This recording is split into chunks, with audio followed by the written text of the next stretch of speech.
wanna see my cars on flatbed. Hey, it's a recession, selling that crack dead. Niggas selling suicide one bionic glue, and got Superman powers when I'm stressed new. New Corvette looking like a transformer. No seatbelt screaming on my damn lawyer. Damn, I'm knee deep in the projects, and Hollywood ain't accepting no nigga from the project. New Corvette looking like a transformer. No seatbelt screaming on my damn lawyer. Damn, I'm knee deep in the projects, and Hollywood ain't accepting no nigga from the project. New Corvette looking like a transformer. No seatbelt screaming on my damn lawyer. New Corvette looking like a transformer. No seatbelt screaming on my damn lawyer. New Corvette looking like a transformer. No seatbelt screaming on my damn lawyer. Damn, I'm knee deep in the projects, and Hollywood ain't accepting no nigga from the project. New Corvette looking like a transformer. No seatbelt screaming on my damn lawyer. Damn, I'm knee deep in the projects, and Hollywood ain't accepting no nigga from the project. New Corvette looking like a transformer. No seatbelt screaming on my damn lawyer. Damn, I'm knee deep in the projects, and Hollywood ain't accepting no nigga from the project.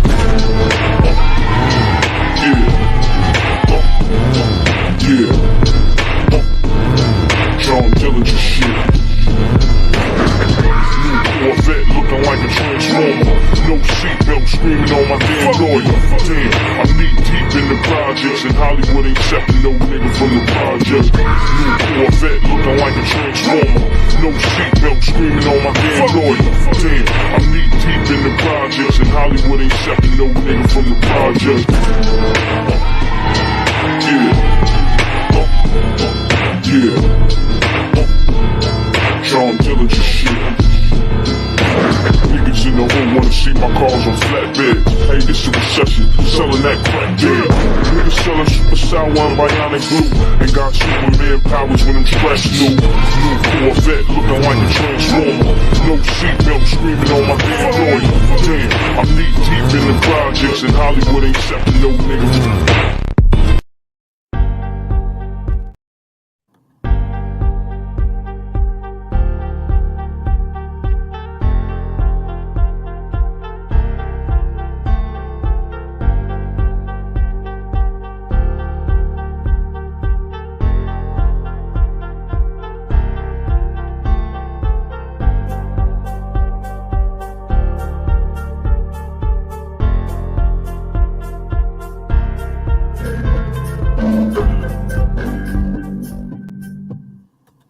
Greetings, Black family. Thank you for tuning in to another episode of the Front Line Blacc Males.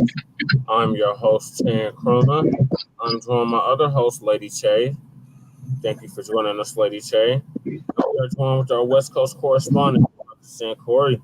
That's your Black Experience Enhanced. I wish I'm the co-executive. Hey. And on this afternoon show, this is a part 2 continuation of what we didn't get to last night. Which is we will be discussing the Black Wall Street court decision. For those that didn't, a big lawsuit going on in regards to Black Wall Street in Tulsa, Oklahoma, and we have an update on that. Okay.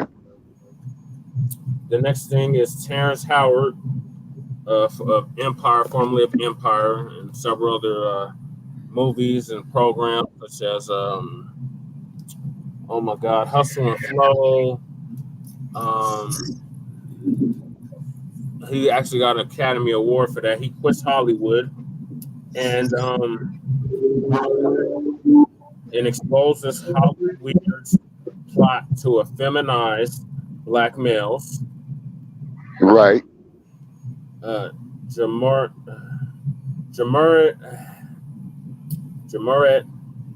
I'm sorry, I think I'm pronouncing his name wrong. The brother that plays for the NBA Memphis Grizzlies, his situation. Reclaim Osage Mike Africa Jr.'s push to buy back Move House 38 years after Philly police bombed it. In our Unhoused Neighbor news, in our Unhoused Neighbor sweeps. Yes, sir. So yeah, thank y'all for joining us. I'm gonna get us started. Ready? This is Sunday, and we have a whole Black podcasting diet that we partake in on Saturdays and Sundays, so we can keep y'all updated on what's happening in regards to Black people here in America, and what we need to be looking out for and what we need to be paying attention to. So I'm gonna share my screen, and we're gonna get right into it. So shout out to Dr. Boyce Watkins. He actually wrote on this. Says a major decision is being made in the Black Wall Street lawsuit. Okay. What's going on, everybody? What's going on? I hope you guys are doing well. Welcome to Dr. Boyce TV, the panel home for intelligent Black people. My name is Dr. Boyce Watkins, and I'm the guy who is screwing up his lights. My lights are all over the place. So, and you guys know that when I'm traveling, sometimes I have to set up a little bit different. So I hope y'all will be patient with me as I set this up. Give me a second, guys. I want to tell you all something that is pretty important for you to know. There we go. I don't know what's happening. I don't know what was the sound. It just went up. Oh, that must be on his end. They've been messing with all of our. They literally have been messing with all of our feeds, Shabaka. Like everybody that's part of the Black media, their feeds been getting messed with. You can't hear them.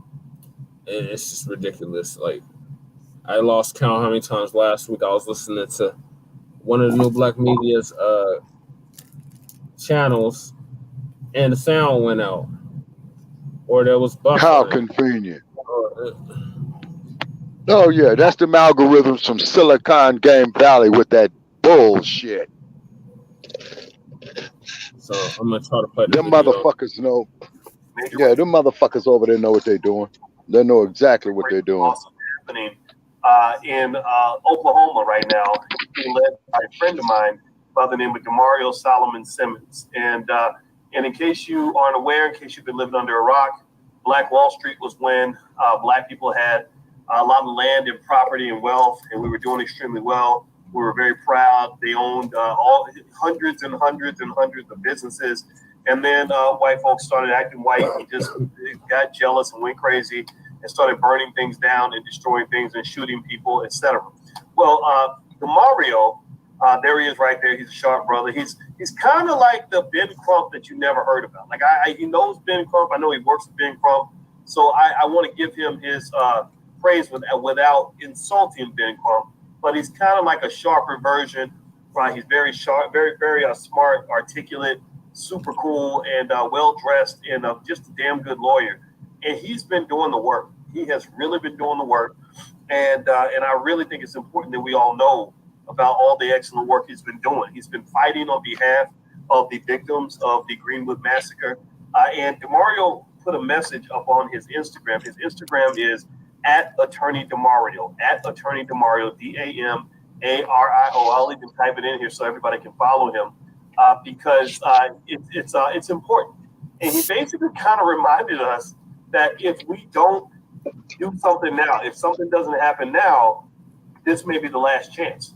This may be the last chance to get justice for the people of Greenwood because, a lot of the victims are gone. There's only 2 or 3 left, and they're all over 100 years old. And I mean, black don't crack. So I guess we're the only ones who are capable of staying alive that long and sitting in court at 100 and something years old. I mean, that right there is freaking amazing. But anyway, here's what Demario said. I'm going to read this to y'all so y'all can just kind of know what's going down. By the way, do me a favor, hit the thumbs up button, thumbs up, share, subscribe. Also, if you want to still come to Dallas for the Blackwell Summit, my wife is here. I'm here. Tim Jackson is here. He's the former zoning commissioner, by the way, in Dallas. So he's all about breaking down the real estate game, commercial real estate in particular. And I'm going to do Black Wealth. And that's what I do. We're going to mastermind on businesses, investment opportunities, things like that. a lot of the people that are here are people that are already doing great things. So it's important to bring everybody together. So if you're a serious wealth builder, feel free to fly on into Dallas. Just go to boycewatkins.com. You can learn more. All right. So he says, let me explain why tomorrow is so important. And then I'm going to ask you all for one favor that won't cost you anything, but it would absolutely mean the world to me and the families that we work with at Justice for Greenwood. So at Justice for Greenwood is an organization that really represents the interests of Black folks in that area. There's been a lot that's happened since the Tulsa massacre. I don't know all the politics locally, but I can tell you that the Black folks, as usual, a lot of the Black folks feel like they've been getting a raw deal from the city officials. They've pushed things under the rug for a very long time. And he says, here's the thing. Our current case was not the first case filed on behalf of the survivors and descendants of the Tulsa Race Massacre. There were so many lawsuits filed on behalf of the victims and survivors, but not one of them made it past the point where we are today. And so if you have skepticism about these systems, there's good reason for that. I mean, this is crazy that that terrible can happen, and the government isn't acknowledging that. You know, the courts are not acknowledging that. He says, still, every single one of the judges who heard the case and knew of what happened here in Tulsa literally dismissed the families and those who survived the dreadful tragedy. It's taken several years of hard work to arrive at this moment. And to be honest, we are just barely scratching the surface on the horrific events that unfolded in the Greenwood district, a thriving Black community. We can't afford to be here again. The last 3 living survivors are all over 100 years old now. Do y'all hear what I'm saying? The last 3 living survivors of the Greenwood Massacre are all over 100 years old. Everyone else has passed on, and it will be up to their descendants to continue the fight. This is why Tulsa County Carolyn Wall's role is so pivotal in this case. We've done absolutely everything they've asked us to do: testimonies, documentary evidence, and archival materials, everything. It's in Tulsa County Carolyn Wall's hands now. So he's saying, please follow Justice for Greenwood at Justice for Greenwood on Instagram as we eagerly await Judge Carolyn Wall's decision tomorrow, and lift up the stories of survivors and defendants to help us fight for justice and reparations for the Greenwood community. So shout out to DeMario. You know, he's in there. He's fighting, putting up a good fight. I respect him for this. And I just wanted to take a moment, take a short break from what we're doing here in Dallas to sort of put out the clarion call to all the conscious Black folks in the world, all the intelligent Black people, to support this brother. He's one of those lawyers out here really fighting for you. He's a litigator. He's a fighter. He's a good guy. I've known him for a decade now, actually more than a decade. And, you know, remember that Greenwood represents a type of Black pride that you don't see that much anymore. You know, they were doing things that a lot of us have forgotten how to do. They were owning property. They were raising their families properly. They were educating their own children, creating their own jobs. They were supporting each other's businesses. And they weren't a bunch of Black capitalists. They were believers in free enterprise, and they used principles of community to engage in type of powernomics that is very, very rare to this day. So I say that in addition to supporting DeMario and the effort to get reparations, not just for the people of Greenwood, but really for the whole country, I say in addition to that, I think we need to study him. We need to study the individuals, the superheroes, O.W. Gurley and the others that pulled together this amazing feat. We need to learn like what they knew. Remember, O.W. Gurley, he was like a lot of y'all. He had a good job. White folks were happy to hire him and pay him good money. But he walked away from the good job because he said, my community needs me. So that's what we need. Just like Uncle Sam said during World War II, we need a few good men and women.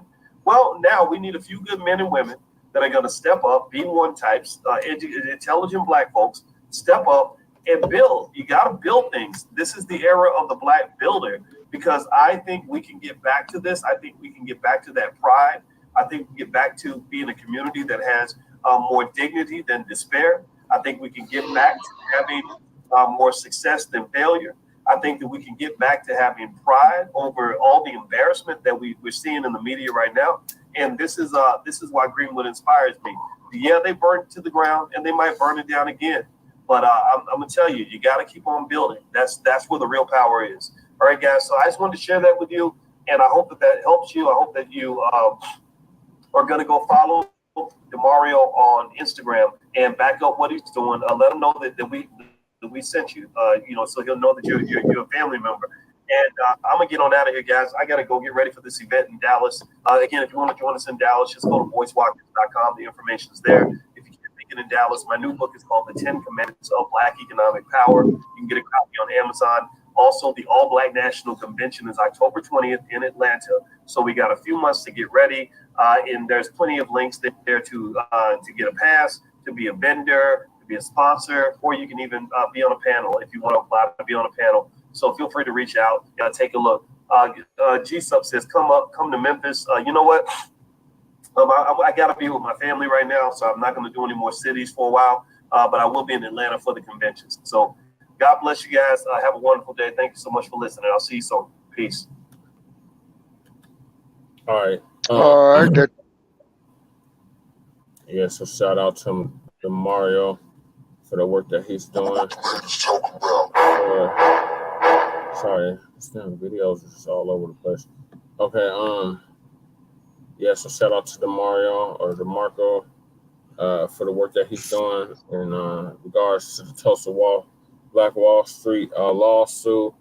We pray that they win because this has been long overdue. This has been over 100 years. Hey, what's going on, everybody? Hope you guys are doing well. It's so good to see you. Welcome to drvoicetv.com, the home for intelligent Black people. My name is Dr. Pause. Why are you still playing? Okay. Where's my lighter there? They're right there on the table. We got like 3 lighters on the table. Okay.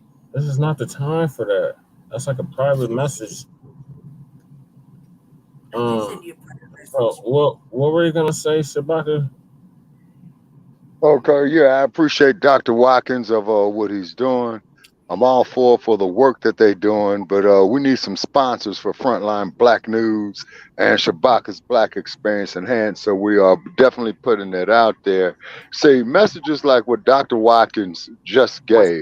Okay, this is the type of messages. Sorry. These are the type of, yes, sir. Okay, these are the type of messages that they shadow banned us on, that they don't want us to get out, is because YouTube is over there in San Bruno, California, which is San Mateo County.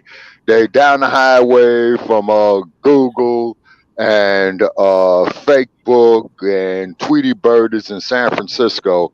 So anytime that you go through San Francisco County, San Mateo County, and Santa Clara County in California from Frisco to San Jose, you are in the belly of Silicon Game Valley.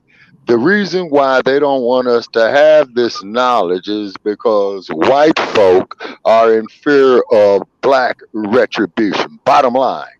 That's why they shadow banned us here when we do our StreamYards at Frontline Blacc News. That's why they shadow banned us at Shabaka's Black Experience. But we're going to keep on pushing. Is because I got faith in the power of the ancestors and of the Almighty that we will be blessed. And it is time for us, to come up out of this ass scratching, Yasa bossing ass philosophy of Herschel Walker, of Warlock, of that other coon, Tim Scott, and all you motherfuckers may go fuck yourself. And you're welcome to call in at Shabaka's Black Experience Enhanced on Tuesday, 6 p.m. in the Pacific, 9 p.m. in the East. And the number, once again, is 516-418-5996. Okay? And we're still waiting on you Biden sexual brain dead motherfuckers to call in. Now, we understand why you don't.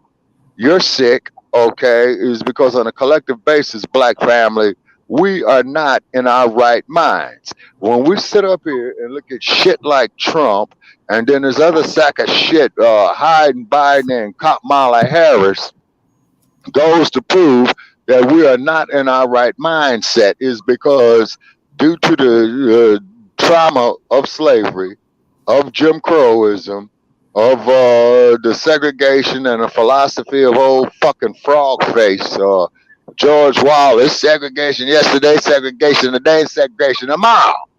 And may that motherfucker rest in piss, just like Carolyn Bryant, May she rest in piss. Okay, just like Hollywood. May they rest in piss. It's because I did a live feed from Hollywood over a year ago, as you know, brother Che. And please share that video. Please look at it. And we definitely, need financial support. Okay. And I appreciate Mr. Howard of relinquishing, his work in Hollywood, but I'm quite sure that Mr. Terrance Howard is okay for him and his, doing what a man's supposed to do, supporting his family and what have you. Yeah, that's our next topic, Shabaka. So you jumping the gun a little bit, but yeah. What are your thoughts, Lady Tay? I pray it goes through and they win. Just because we need a couple wins. The other thing I think is that he's right when he said we should rebuild our communities anywhere we can. That should really happen. Should really rebuild our own little black Wall Streets everywhere we want, anywhere we want. Right. And have a nice little capital going there and do whatever we want to do, because living under this oppressive fucking white thumbprint is really starting to get on everybody's motherfucking nerves, if it hasn't already. You know what I mean? So we pray that I pray that they win. And it's starting to get on our nerves. There's a lot of Negroes that's comfortable with this bullshit. We ain't the ones though. And exactly. I also think that if anybody gets shadow banned the most over here, it's probably the revolutionary agenda. It seems like he can't even put a show up. So I just say that I pretty much get shadow banned every time I fucking try to even attempt to put a show up. So just a joke, just jokey joke right there. Other than that, let's carry on. I really thoroughly agree with what they're doing. I think that the boys white kids always has a good idea. That's what yesterday when I was talking about financially black astute economists and things like that know about reparations. I was referring to about him, Dr. Clyde Anderson. I mean, the list can go on and on and on about having a task force with gentlemen like that and ladies like that that are foundational black Americans that probably set this shit right. You know what I mean? Versus all the other rigmarole and madness. I was thinking about brothers and sisters like that are foundational black Americans that are just stupendous when it comes to mathematics and economy and economics and the harms and what is owed and what can be paid and what we're not going to listen to. And when they say, "Oh, there's no money," they keep spending all this goddamn money to Ukraine. Right. Right. There you go. That's all I had to say. Right.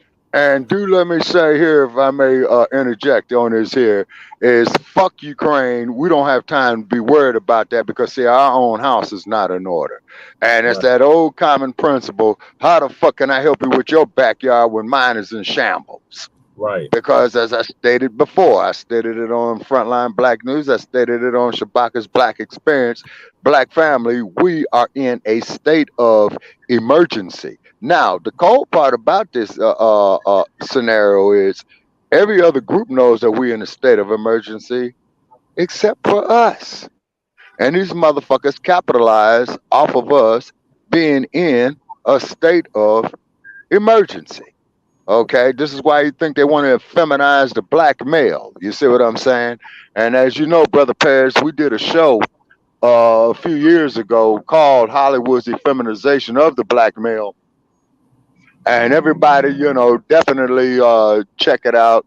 Go to Blog Talk Radio, build a profile, and follow us at Shabaka's Black Experience, which is a division of Front Line Blacc News, okay? It's because, you got your Joe Gibsons out there.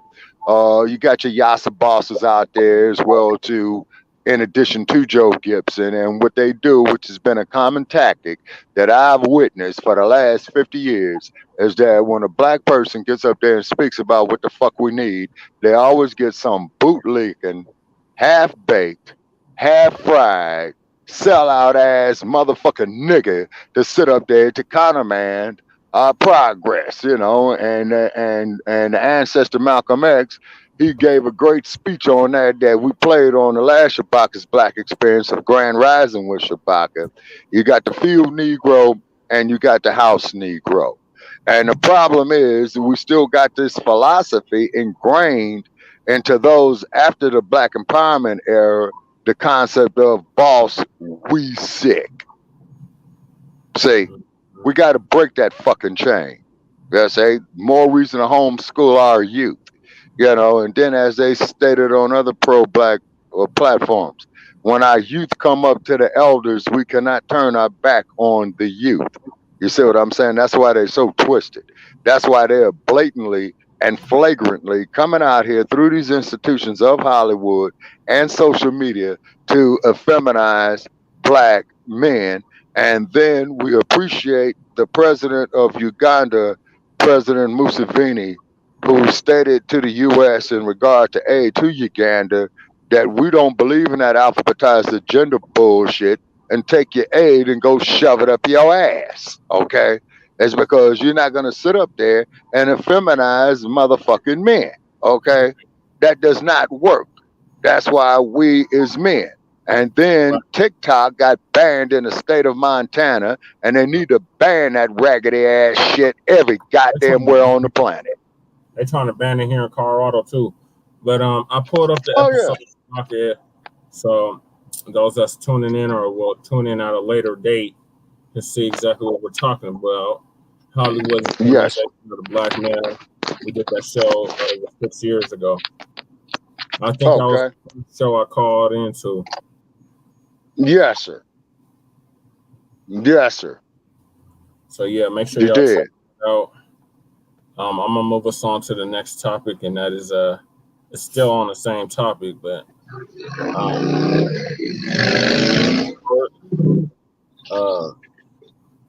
exposes Hollywood, quits Hollyweird, and exposes the plot to effeminize Black males. Yes, sir. And then to prove that point even further, in 1975, Hollywood made a motion picture called Mandingo with former heavyweight champion Ken Norton. And what it was, as we all know, that he was a slave that was purchased, okay? James Mason played the slave owner or the patriarch of the family that owned it, Ken Norton, okay? And what it was that the slave master was having Ken Norton fight other slaves and making money off of them. Okay, just like how you saw off in the motion picture with Samuel L. Jackson. What was that motherfucker? Django, right? Okay. Where they'll pit two black slaves to fight each other. And you saw Leonardo DiCaprio give the winner a nice cold beer. You see what I mean? On candy. Yeah. Yes, sir. Okay. So therefore, that just goes to show that they still do not have no regard for us as men. And this is why, you got all these bed wenches out here. You see what I'm saying? And I know I'm going to get a lot of flack from that. Okay, so therefore, those of you, that hate Shabaka's Black Experience Enhanced, go to the like page on Facebook at Shabaka's Black Experience Enhanced, and please put up there your comments and disagreements with us and what have you. Also, too, you can follow me and follow us on Stinky Bird at Shabaka capital EXP, and leave all your insults and degenerative comments right there, and I will be more than happy to respond to it. You can call in Shabaka's Black Experience Enhanced on next Tuesday night. We're in the process, we're in pre-production of that. And call in with your discontent, call in with your hatred, call in with your miseducation, you know what I'm saying? And also, too, for that new movie called Coons, which is starring the majority of you brainwashed ass niggas, you're welcome to call in as well, too. Tell your Clucks buddies to call in as well. So I appreciate what Mr. Howard is doing. Right, so I'm going to play the video. Thank you for that. Yes, sir. that history lesson, Shabaka? Yes, sir.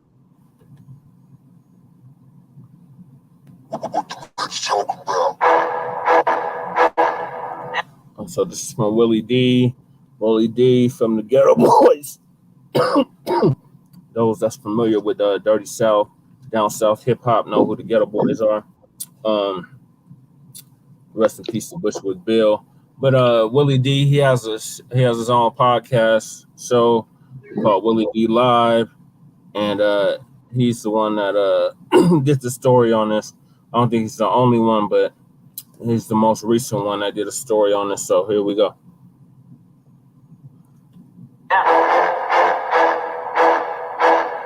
What's up, family? Veteran actor Terrance Howard appears to be leaving his acting career behind and calling it quits. During an interview with Entertainment Tonight, Terrance said that he is prepared to fully take a step back from the craft. He said this is the end. He revealed that during a red carpet for The Best Man, The Final Chapters in Los Angeles. Terrance said that he retired 2 years ago for the most part and was done. He said he asked Sidney Poitier 10 years ago, did he want to do any more work? And Sidney said, why would I want to spend the last 10 years of my life doing an impersonation of myself? And said, that's where he is right now. Terrance says he's gotten to the point where now he's given the very best that he has as an actor. He said that he's enjoying watching other new talent come around and don't want to do an impersonation of himself. At one point, he even credited fellow entertainers in the industry, saying that there are actors out there who can do things he was never able to do. So he wants to applaud them, and he is excited about watching what they do. But here's the kicker, fam.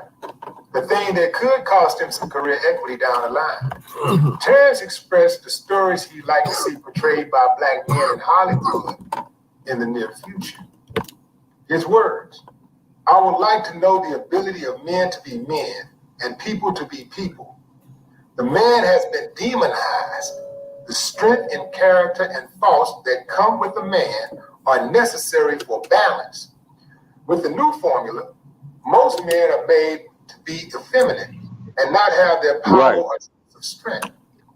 They allow white men to be able to be strong, but when it's black men, it's seen as a threat. I don't want to remove a few chromosomes to fit in someone's story. So I feel they need to expand their stories to allow men to be men and simultaneously appreciate a woman's beauty. Yeah. I agree with Mr. Howard on that. And Mr. Howard, if you're hearing us, sir, we would like to have you as a guest on Front Line Blacc News and Shabaka's Black Experience Enhanced. And we would definitely be happy to have you there, Mr. Howard. Hold it down, Terrance. Don't get off the square. They're going to test you. They are going to bring those words back up and throw it in your face and make sure to your guns. Right. You see, because this is what they do, fam. The moment you disagree with them or you challenge them with that narrative that they're trying to run with, they're going to come for you. But here's the thing. What if everybody they came for, I'm talking about the people that was righteous, the people that stood for something, that had an opinion about something, said, I don't give a damn how y'all feel about it, I'm going to stick with my opinion, I'm going to stick with what I said. What if, I'm really talking about the righteous people, if everybody just stood their ground? They'd have to go somewhere else with that mess, fam. Right. Facts. And he perfectly articulated that, man. I love it. I love how he broke this down. He said, the man has been demonized. The strength and character and faults that come with a man are necessary for balance. They come with a man. A man. A man's man. Right. Yes, sir. Necessary for balance. If you want a woman to play the role, get a woman to play the role. You want to do that to like a woman, why don't you just get a woman? Right. Right. Exactly. With the new formula, most men are made to be effeminate and not have their power or sense of strength. They allow white men to be able to be strong, but when it's black men, it's seen as a threat. Right. Exhibit A, Charles. Oh God. Charles Barkley. Bigger they Yeah. are, the more effeminate they got to be. The less spine they have to come with. Exhibit B, Scary Cruz. Scary Cruz, y'all know him as Terry. But Scary Cruz, This is who I was talking about it's like the on bigger you Shabaka's are, Black Experience Enhanced Grand the Risings. more of a boy you got to be. The more of a coward you got to be. And I'm talking about mainly to them. Because when it comes to black folks, they got all the smoke. Exhibit C. Stephen Coon ass Smith. They got all the smoke when it comes to black folks. That's the game, fam. And they've always made that part of the game. Like, and these dudes, I think these big dudes, they go out of their way. A lot of these big dudes, black men, they go out of their way to try to prove to these people that they're not a threat. Just a big old tent back. Not a threat. I'm friendly. Look at me. Look, check my panties. Look at the panties I got on. They don't wear drawers. Yeah. Yeah. Panties. Yeah. That brother's absolutely correct about that. See-through stuff. Yeah, I said it. Yeah, I said it. So I suspect that that's the reason, that's the main reason why Terrance is in Hollywood. You know, it's the way that they're portraying black men. I mean, you can't find a movie in Hollywood without that stuff going on. Right, that's why I don't watch. I don't watch this goddamn movie, Shabaka, because that's all you fucking see. And then what's making it so bad is our people be glorifying this shit, like praising it, like, oh yeah, that's stuff you should watch. No, P Valley, no. Unfortunately, even fucking Power, like all these shows that our people are like so addicted to now. Yeah, they don't have this fucking agenda being pushed and shit. Yeah. Yeah. And it's to effeminize the black male. That's as the brother was saying right there. That is because the Jedi trick they're playing on everybody right now. So yeah. Terrance is fed up with it. He said something about it. And trust you me, man, they are going to try to squeeze him out. I hope he got his bread ready. I hope he got his connections ready to continue to make films. Probably go the independent route. You know, with my man Deion Taylor, Dave Parker, somebody like that. We're gonna keep it real. We're gonna keep it a buck. You know, it's gonna have to go down like that. But you know, they're gonna try to freeze him out for the rest of the way, and then they're gonna try to give him a lifetime achievement award when he's about 70. When he, you know, when they know that all of the fight is gone. You know, by 70 years old. You know, that's how they do. The whole game, man. Yeah, it is. Because acting is something that you can literally do until the day you die. Because they can find roles that fit, you know, your lifestyle that you're currently in. The older you get, they always got a role for you. It's always a role for a person, no matter what age they are. It's always a role. You know, go from being the son and Jackson 5. What did he play? Was it Jackie Jackson? He played Jackie Jackson in the Jacksons, An American Dream. Oh yeah, that was his first did. That is where he started at. And he had other roles. And he eventually got, you know, he did The Best Man, and then he did The Best Man, Hustle and Flow. I don't know which one came first, whatever. But he had the Hustle and Flow. Terrance Howard has played in a lot of good films, a lot of memorable roles too. Crash. In any event, the dude, I do believe, has gotten the joy stripped from him Mm-hmm. because of the politics and all the yes they go on. Just like, I can relate to it just because that's how it is in the music industry. That's why I don't want to make it. It ain't really about the art. Right now, it's a bunch of trash. Mm-hmm. That's the standard. Trash is the standard. You gotta go out there and talk about making some music, when you making a statement, when you making something with some substance. You ain't gonna get no play. They gonna laugh at you. They gonna laugh at you, yeah. Hey, can you give me some boo-boo-doo-boo-doo-boo-doo?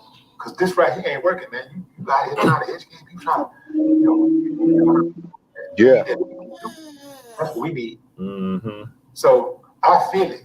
It's a shame because dude got a whole lot more acting in the tank. I know he do. But I can guarantee you the reason why he's stepping down, the reason why he's done with this thing, or at least for now, is because of the politics. Right. Shame. Anyway, fam, drop a comment. Let me know what y'all think about this. No more talk. Exactly. Willie D. Yep. And if you can, Brother Chase, send that brother an email. Let him know he's welcome to come on Shabaka's Black Experience Enhanced, rather on our regular Tuesday night show or on Grand Rising with Shabaka, every Friday morning at 8 a.m. Pacific and 11 a.m. in the East. Can All I say something? right. Go ahead, Lady Che. He's not wrong about what he's saying. In regards to like watching stupid ass shit like P Valley and shit, women only watch that shit so we can watch the storyline. We don't really give a fuck about the transsexual transgender shit. We ain't watching for that. You know what we're watching for? We look at hard body type of dudes. That's what we watching for. You know what I mean? We like to watch for, the brothers and shit bobbing around. That's what we like to watch. It just happens to be that whatever motherfucking writer thinks it's a brilliant idea to throw in some weird shit, they fuck up the whole storyline. And when we're looking for, because we like to see black love. Black love comes in the form of a black man, black woman. You know what I mean? Well, if I may interject on that there, Lady Che, if I may... Hold on 1 second, real quick. Just 1 second, real fast. We like to see black love in the form of black man, male, black woman, female. So we looking at, you got a lot of single women that like to get involved in our little stories, and we're watching the ladies have the little trials and tribulations, and then we casually see a hard-bodied brother shirtless and shit, and we get all excited about it. We like to talk about it next day with our buddies. You know what I mean? Which is also a sister too. You know what I mean? Like, hey, did you check out last night? Yeah. Did you see old boy? Yeah. Yeah. Did you see it around the shirt? Yeah. That shit was tight. Yeah. And then the motherfucking writer decides he want to be funny with us and throw in some weird shit that we're subjected to ingest that shit. And we don't want to watch that. It's just like, where I go, like the other day when I went to the hospital, I thought my hernia burst, right? Went to the hospital. I tell everybody thank you on the way through, because that's just me. I'm just polite. You know what I mean? And I see this, I thought it was a broad. She had a braided up do, right? So I'm like, I was like, thank you, sister. Like that, right? This broad, I thought it was a broad.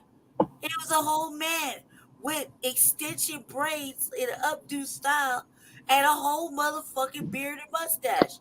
And it had the audacity to say, sir. Right? And smiled when I called him ma'am. And I'm like, look, you are a fucking atrocity of confusion right here. How am I supposed to know what to address you when peripherally I think you're a sister until I really look at you in the fucking face and you got a whole beard and mustache John, like my dude. And you're wearing your shit in a braided, like extensions. These aren't locks. These are extension braids. These are like little, you know what I mean? Come on now. And your shit is wrapped up in a bun like a broad. How am I supposed to address you? And then you look at me like I'm an asshole. Am I the asshole? Or are you the asshole for playing with the confusion? So we don't want to see what that he is. men's.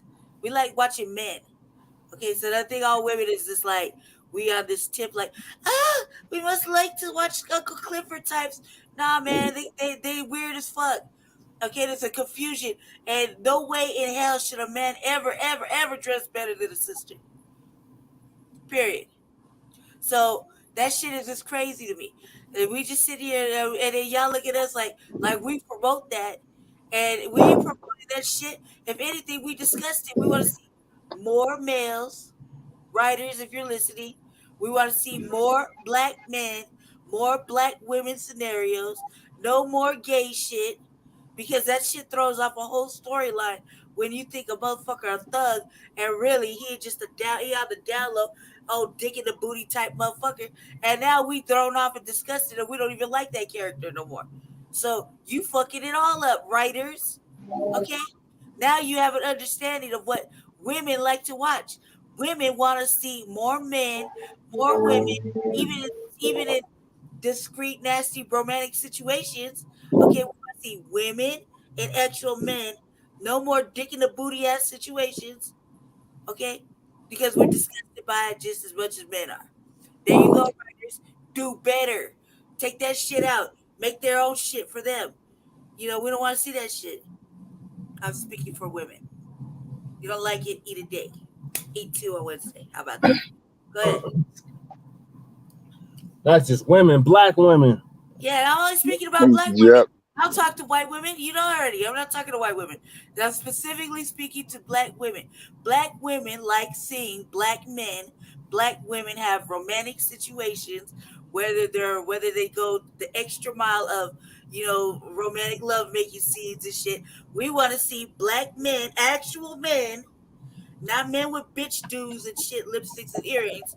We want to see black men and black women doing black things, okay? Making black magic, all right? That's what we want to see. We do not want to see this no motherfucking dick in the booty situations where you thought a motherfucker was straight. All of a sudden, he taking dick from another thuggish looking motherfucker, and they really ain't thugs because they all dick in the booty type shit. We didn't want to see none of that. We don't want to see no more trans anything. Because that shit is a confusion in person. It's confusing anyway in a story. We don't give a fuck about that. We want to see women doing women things, men doing men things, the vibe of men and women. Make it beautiful. You know what I mean? Nothing raunchy. And just keep it cool. You know what I mean? That Tyler Perry shit, that shit got us got y'all looking at us like we support that. Like right now, like you just said, like we support that. We don't support that shit. You think we want to see that shit? No, none of that is attractive. And then you see in the storyline, weirdo go over there and have himself a whole boyfriend. We don't give a fuck about none of this gay shit. We don't want to see none of that. We want to see men and women because that's a reality. If we have to see more gay, transsexual fucking scenarios, that's fucking our shit up. That means that our shit is lost in the game. We done lost black men altogether. Do you see what I'm saying? We got to X that out because they're writing that shit in there so they can make women feel like they can't have a good black man. They can't have a boyfriend. They can't have a fucking long-term relationship with a brother. They can't have a husband because these old weirdos who are confused in their mindset that came in fucking shit on women and took their men and then turned them all gay. And it made it seem like, he knew he was gay. He just needed me to show him. Nah, bitch, you need to stay over there with your shit. There's plenty of motherfuckers like you over there. Stay over there. You know what I mean? Over here, can we have something? Can you get the fuck about our mix? And writers are doing this shit on purpose. They're creating a motherfucking narrative. And women and men are feeling like, well, shit, it's on TV now. This must be the way. I guess it's gonna be all right. Go ahead and stick it in my boot. No. You did? Yep. Well, that's pretty much thank you, ladies, for the the black women's perspective on it. Yeah, you fuck Go with ahead, what white Shabazz. women do. They support that weird shit. Everybody's like, you're so bigoted. You just don't like trans. Eat a dick, bitch. I want to see more.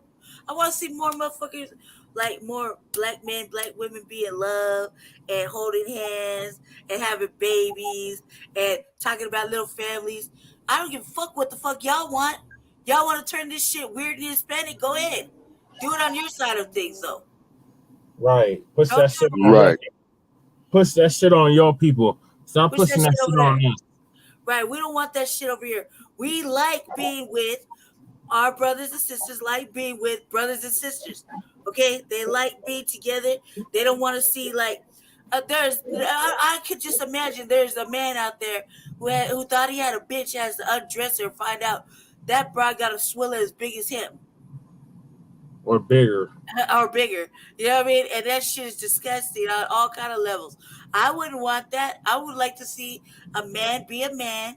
He get to look at a woman regardless of what shape she is as a woman with all her womanly parts and no extras like more swilla. Okay, I don't think any man should want a woman with a swilla. Okay, just like I wouldn't want a man with a little cave. You know, you think I would think that our brothers and sisters are smart enough that nature has decided for them that they are going to choose something in their racial aspect, right? That is in the opposite of them. He is a man, she is a woman. Bam, let's make magic. Simple as that. You know what I mean? Why I gotta be extra complicated? And I'm saying when I saw that dude or woman or whatever, he got a whole beard like you, babe, and he had an updo. He had a Janet Jackson braid. He took his braids down, probably had Janet Jackson braids, little dookie braids. He had it all wrapped up in a motherfucking bun and shit. And I caught it from the glance. He had earrings and everything. I was like, oh, thank you, ma'am. You know what I mean? Thank you, sister.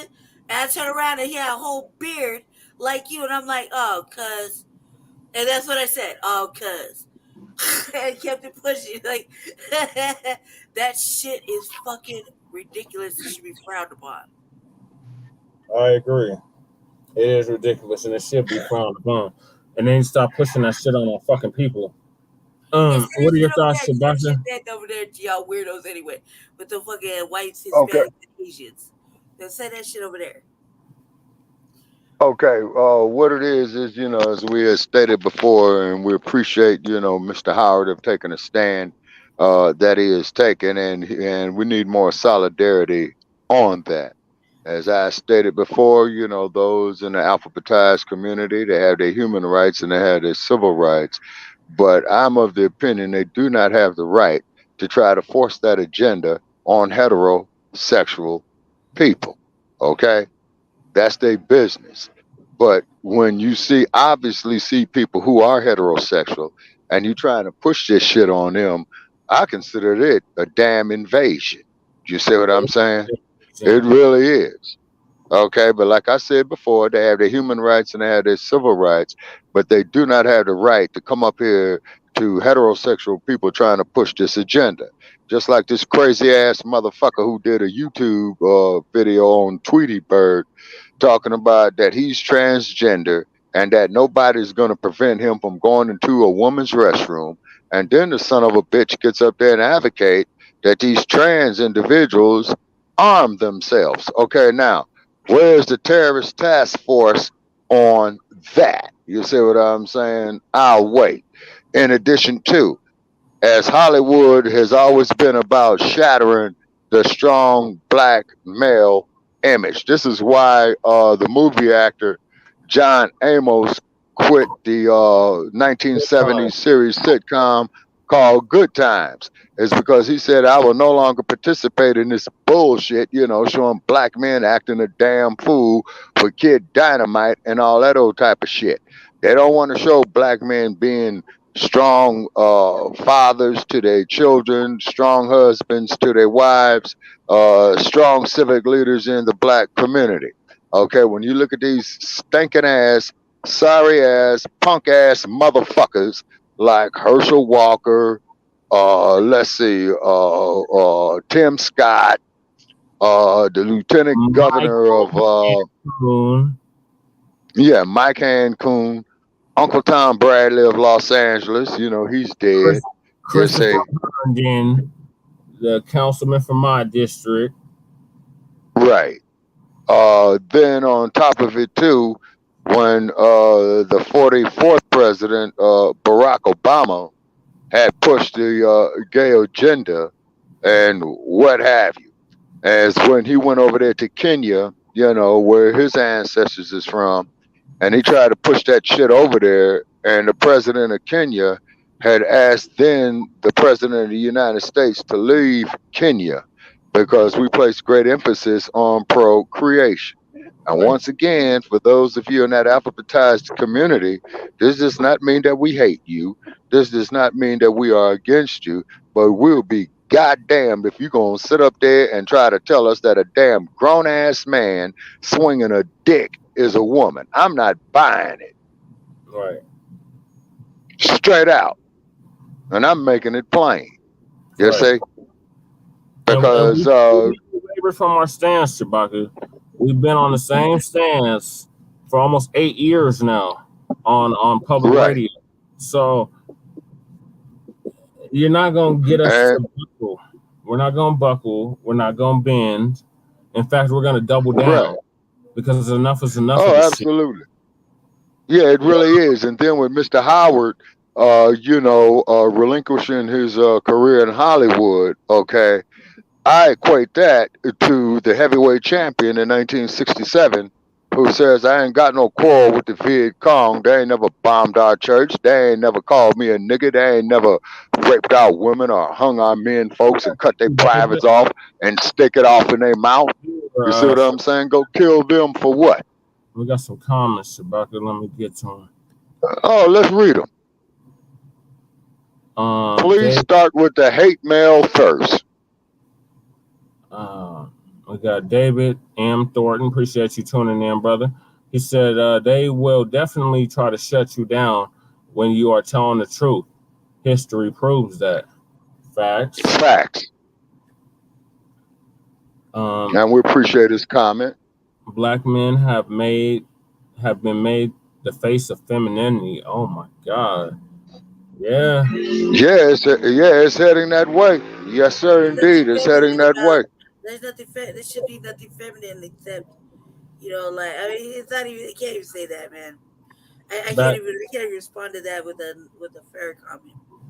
Back in the days, you should look at them like balance. Right. Well, that's how we look at it. Okay. Back in the days, some of the realest black men in Hollywood were Fred Williamson, Jim Kelly, rest in peace, yes, and Jim Brown, rest in peace. Big Jim, huh? Yeah, I can't take that there away from Big Jim, is because that there was in my time, and I remember it was Jim Kelly, Jim Brown, and Fred Williamson that made the movie called Three the Hard Way, where the plot is that they was trying to poison the water in the black community. I mean, look at Flint, Michigan. Mm-hmm. You see what I'm saying? And I think that they did hold people responsible for it. Look at all your major cities: Cleveland, Boston, let's see, Atlanta, Georgia, Richmond, Virginia. Jackson, Mississippi. That is really the most predominantly black city in America, behind Memphis. And you see how their water is. You see how their infrastructure is. It's all fucked up, but it's by design. It's all by design. And that motherfucker Rick out of fucking Michigan, he was never fucking held guilty for that shit. And he was he knew there was lead in the fucking pipes, and he still allowed shit. Like, it comes to a point where it's like, black family, how much longer are we going to continue to live with these savages? Right. And time and time again, living with them is not what is the name? Self preservation. It's not preserving us. It is in fact destroying us, and we're in self mode in full throttle as long as we continue to live with these mugs. because they keep forcing these goddamn agendas down our fucking throat, and we don't want to Right. nobody. We don't want to make nobody upset. So we just go along and get along. No, them days are long over. The baby Yeah. boom. Y'all, some of y'all are ancestors, and y'all did put in some major work like Shabbat, but the majority of y'all parlayed and tricked off your money and then leave your descendants shit. So Exactly. y'all put us in a situation. Y'all had the opportunity to get us reparations in the 60s.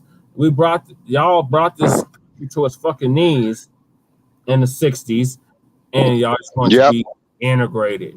Integration was the worst fucking thing that we could have did. We already had our own every fucking thing, and now we done Right. giving it back to the dominant society. Yeah. Somebody got to break the And cycle. then Always told me somebody got to break the cycle. It's gonna be up on even some of the Gen Xers, like y'all are done. But the ones that are in tune, it's gonna be on y'all in my generation, the millennials, the Ys, and unfortunately the Z's are gravitating to this fucking agenda like no tomorrow. It's like, oh my god. Okay, now what's really pushing that agenda besides Hollywood and what's really is fucking them up is Hulu, Netflix. Let's see, the Screen Actors Guild, the Screen Directors Guild, the Screenwriters Guild, and all you cats out there in Los Angeles who are screenwriters, man, you might as well give up your strike because they got artificial intelligence that shut you motherfuckers down. You all are through. You're finished. Okay, because coming across information to talking about they're gonna have artificial intelligence, write the scripts and all this old type of shit. You know what I'm saying? And then, like I said, I don't have $100 no more. We didn't have no takers on it, as I stated before over a year ago, that I had $100 bill for you motherfuckers, men, who go out there. And 2 years now. Okay, that could prove your last menstrual cycle. And we know this is impossible. Okay, and instead of you motherfuckers saying, hey, you at Front Line Blacc News, you all is right. What do? You ostracize us. You shadow ban us. You unfollow us. You put in fake reports on us and all this old type of bullshit. Okay, but like we said, and we making it clear, we can't make it no plainer than this. You motherfuckers have your civil rights and you have your human rights, but you don't have the goddamn right to come up to straight people talking about that you are a fucking woman and your ass is swinging a damn Johnson with a 5 o'clock shadow in the hands the size of baseball mitts. Get the fuck out of here. Yeah, see, and also too with Dwayne Wade's son. You know what I'm saying? Oh, I feel bad for him. Oh, I feel bad for him. And then like what Charlize Theron is doing, to the 2 boys that she adopted from Africa, raising them as girls. But that's the same shit that How went on. How in the fuck are you gonna raise a boy to be a girl? How in the fuck are you gonna raise a girl to be a man? Shabaka, they have men or boys and girls in the same fucking attire during goddamn slavery. They get this subjected to all kinds of fucking sexual deviancy against our fucking will. And the modern day buck breaking, that's what it is, just modern day buck breaking. With facts changed with the year and the technology. That's it. It's the same old shit under a different yes sir. And I couldn't fathom yes sir.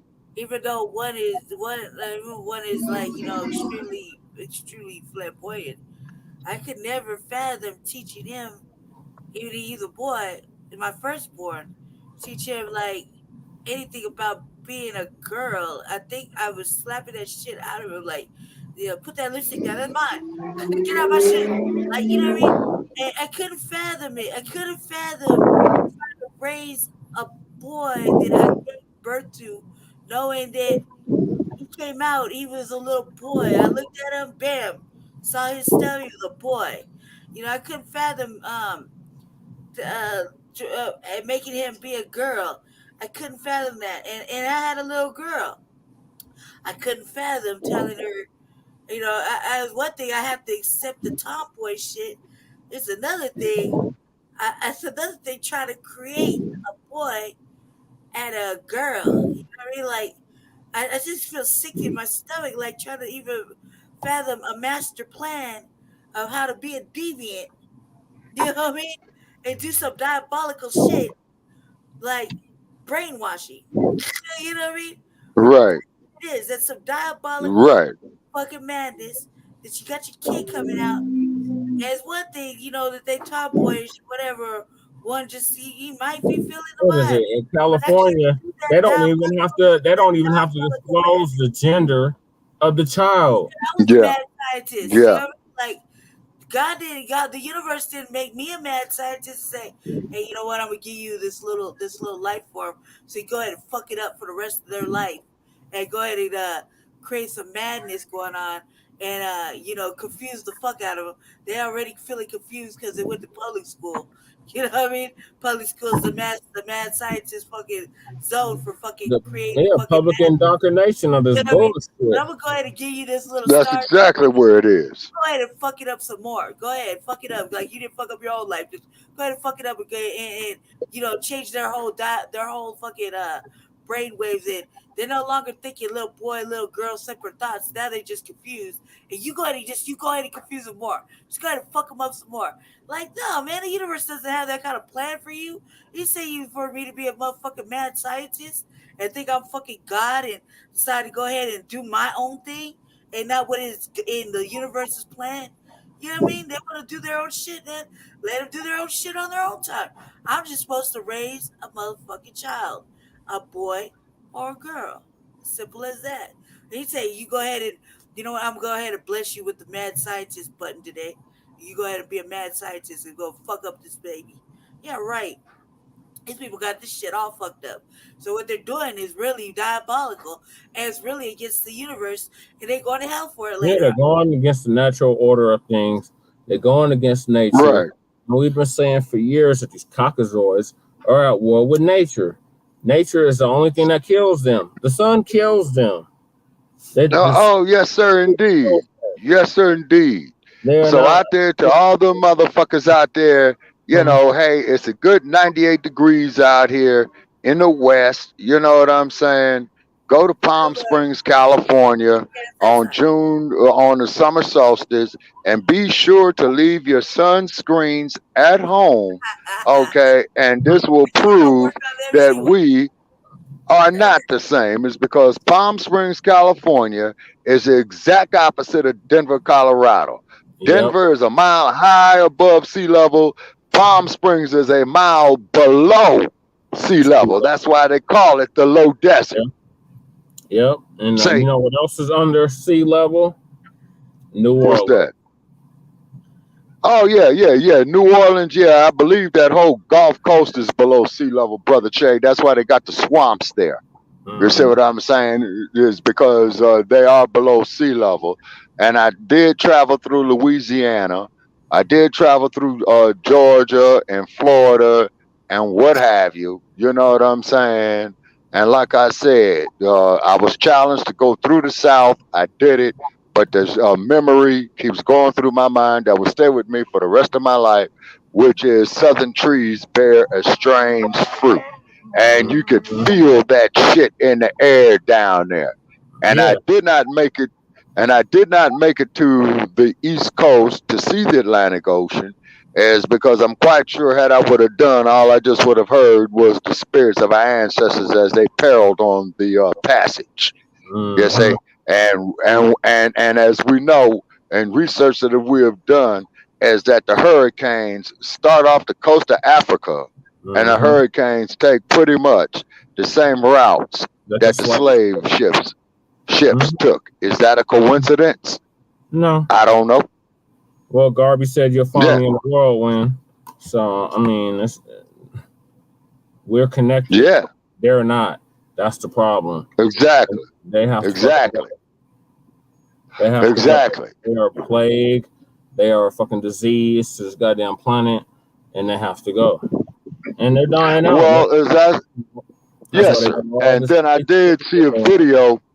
and I forgot the name of the brother's name who produced the video, but it is a video where this black man and this white man is having a conversation. And the brother just goes up there and tells the white man that you all got all these viruses and shit, but you motherfuckers are the main virus. Mm-hmm. And the brother did not use not one cuss word. He articulated himself. His reasoning was sound. Why is it with this Eurocentric doctrine that you want to alter nature? Mm-hmm. Why? And then the next time Bezos and dude who owns Horizon, you billionaires and Bill Gates and all that shit, the next time you get on your spacecraft called SpaceX, please fly that motherfucker directly to the sun, get caught up in the electromagnetic spectrum and have it pull your ass in there to it. And may you motherfuckers burn in hell. Bezos, I just seen on the TV yesterday, the day before yesterday, they had Bezos, I think it was fucking TMZ, they had Bezos on a goddamn yacht, and he made an extension to the yacht in honor of his wife or his fiance or whatever the fuck she is to him. It looked like a fucking white penis. It was just like really like what the fuck is this shit? Like no man. Wow. Okay. Alrighty. Why am I not surprised? Okay. But at the same token, when black men try to do positive things in the black community for the youth, they get shadow banned. Just like there's a group called Black Men in Training, where these brothers is going out there teaching the young men, self-defense skills. Hold on, shout out to Jay Dizzle. He just dropped a short clip. It says "Getting Away with Rape." North Carolina sex. Ouch. Under I can't make it out. Under something. Once sex act has begun, you cannot withdraw consent. State lawmakers consider bill that would change criteria for consent.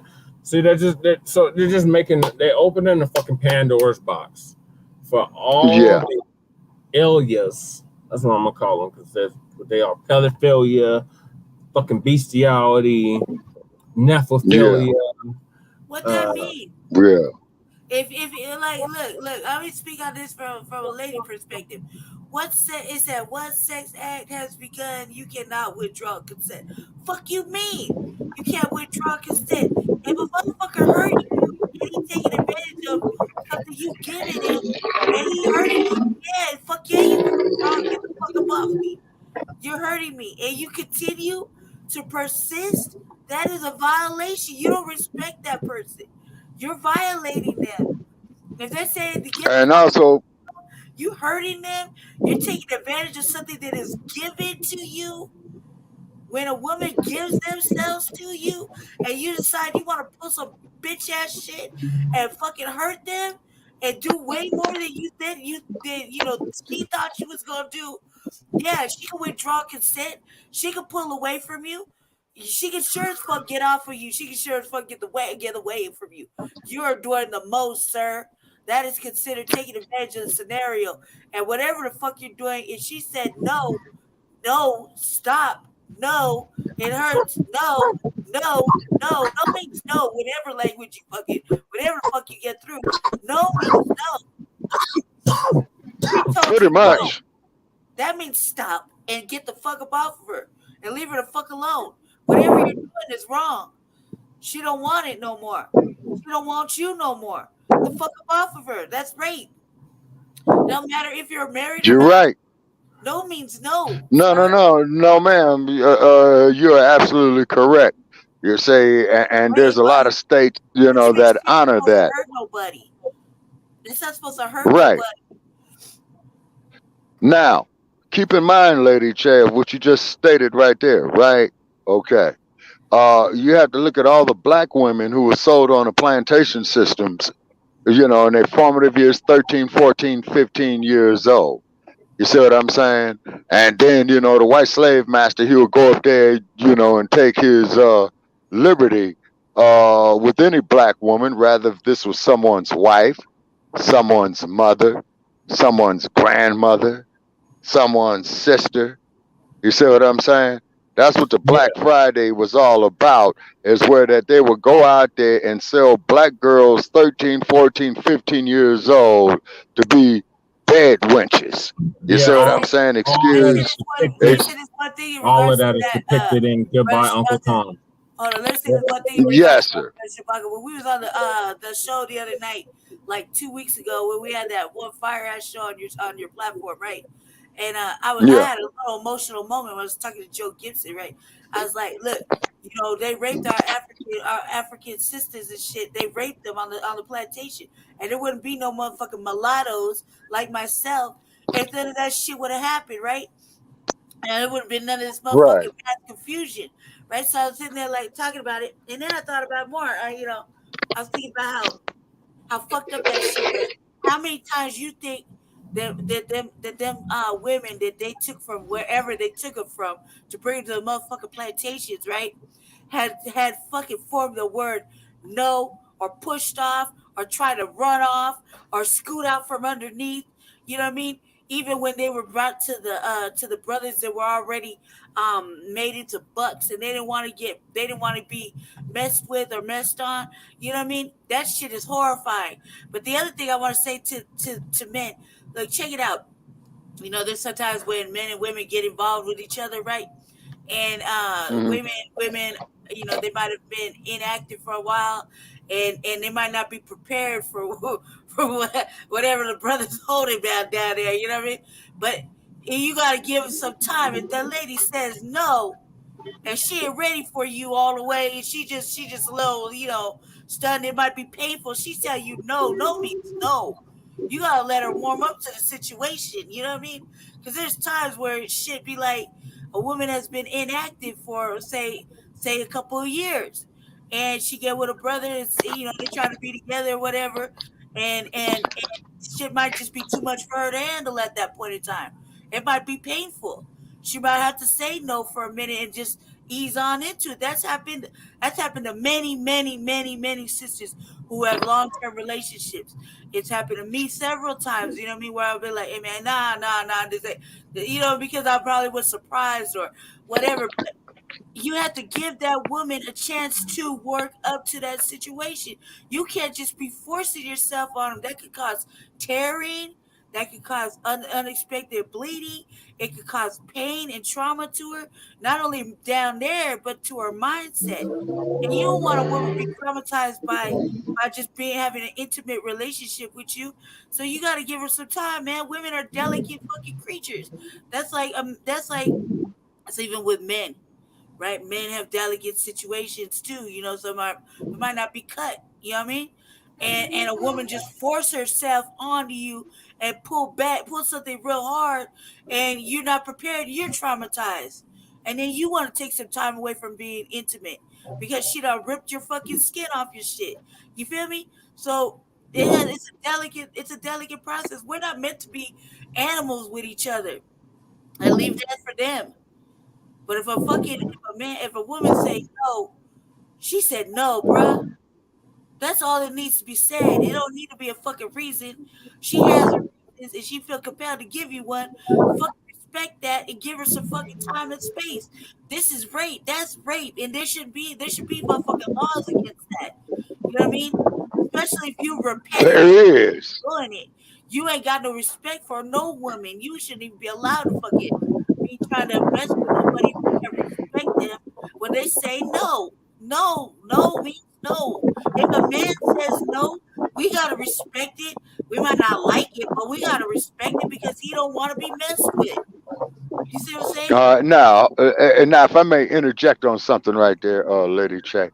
Now, you gone back to the plantation system with that is because how many brothers was told on a plantation system by the white woman, and the white woman tell the brother he better do it to her, or she's gonna tell the slave master that he raped her. So the brother's damned if he do, damned if he don't. No. Hold on a second. No, that's exactly what that is. Actually, you could term it as forcible rape.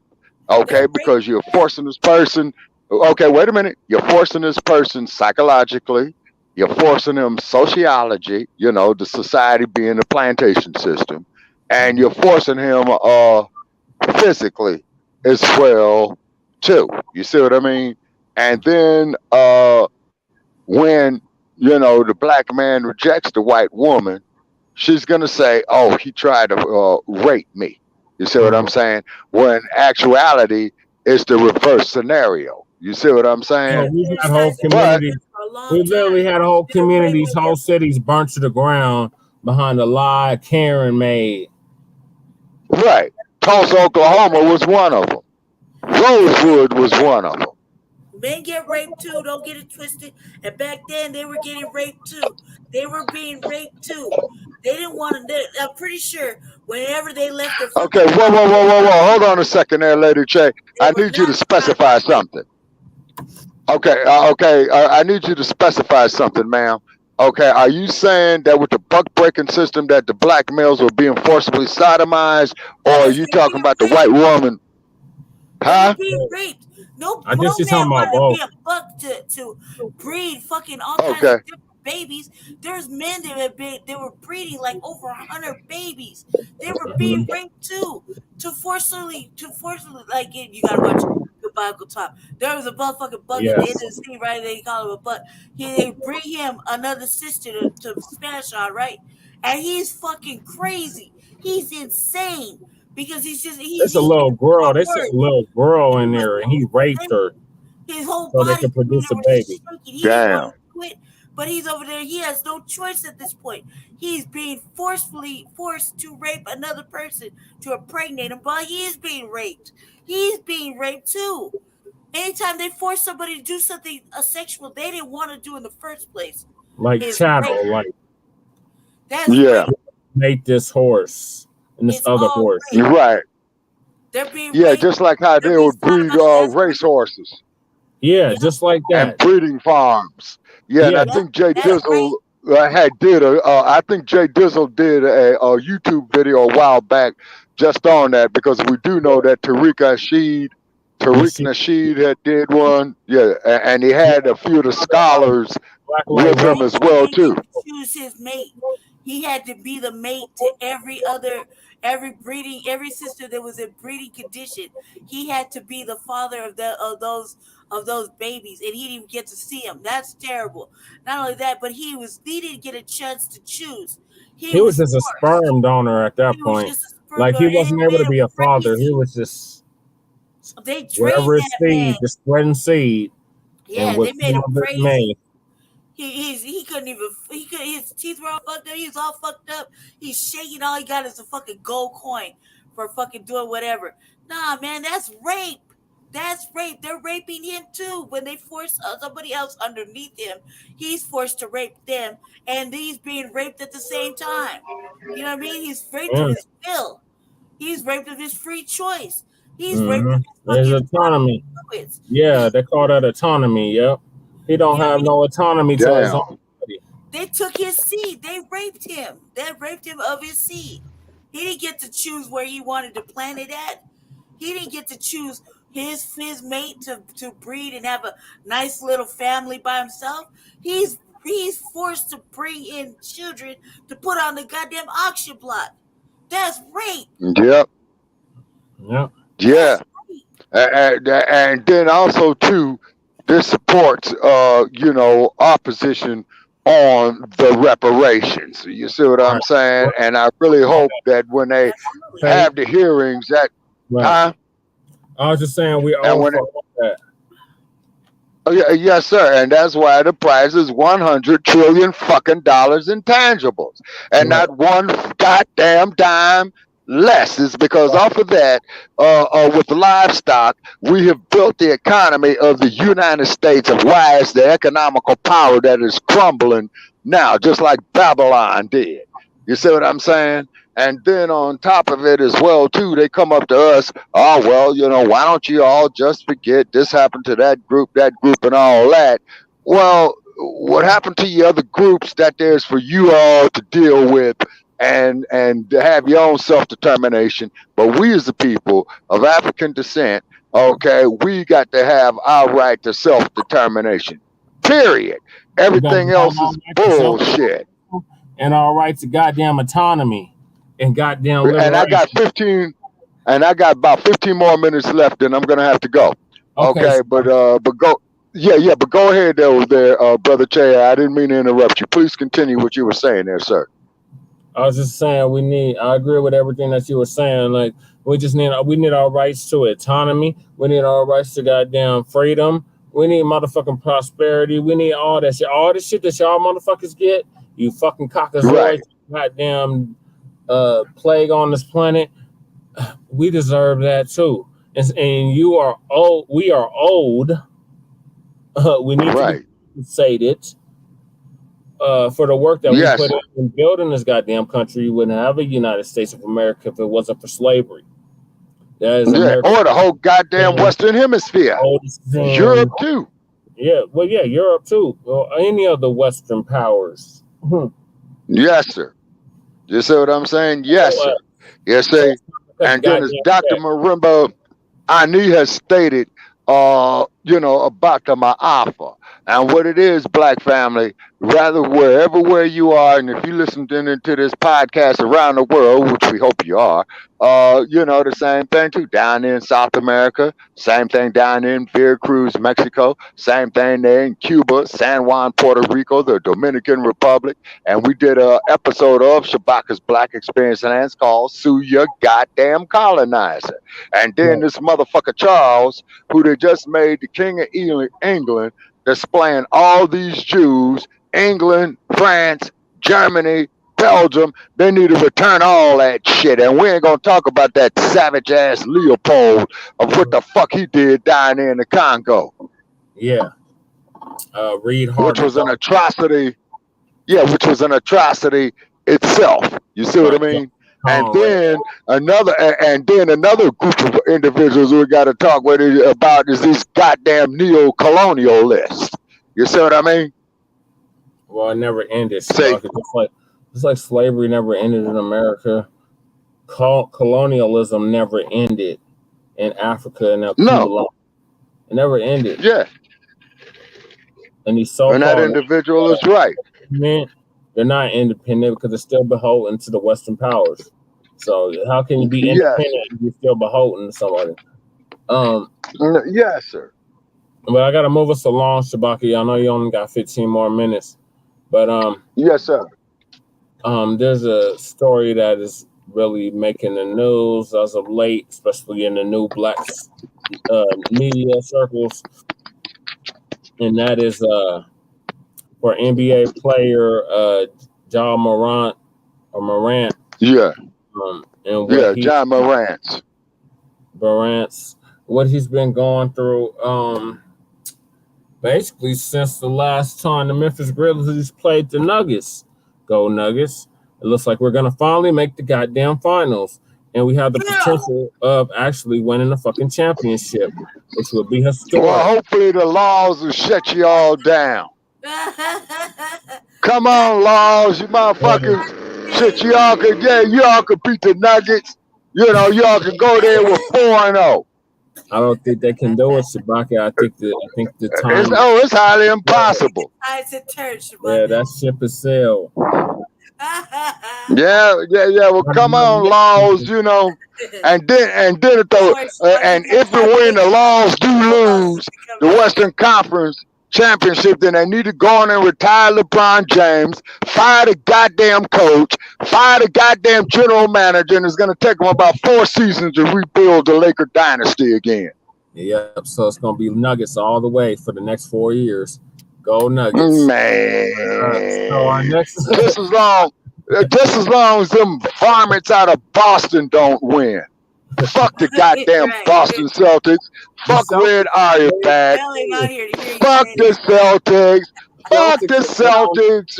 With their green vomit ass looking ass. They can't stand the Boston Garden. Fuck the whole goddamn city of Boston. Prejudice City, USA. The X-Man told you that in his book of how prejudiced them motherfuckers is there. Look what they did in Boston in 1978, where these white supremacists beating his brother and stabbing him with an American flag.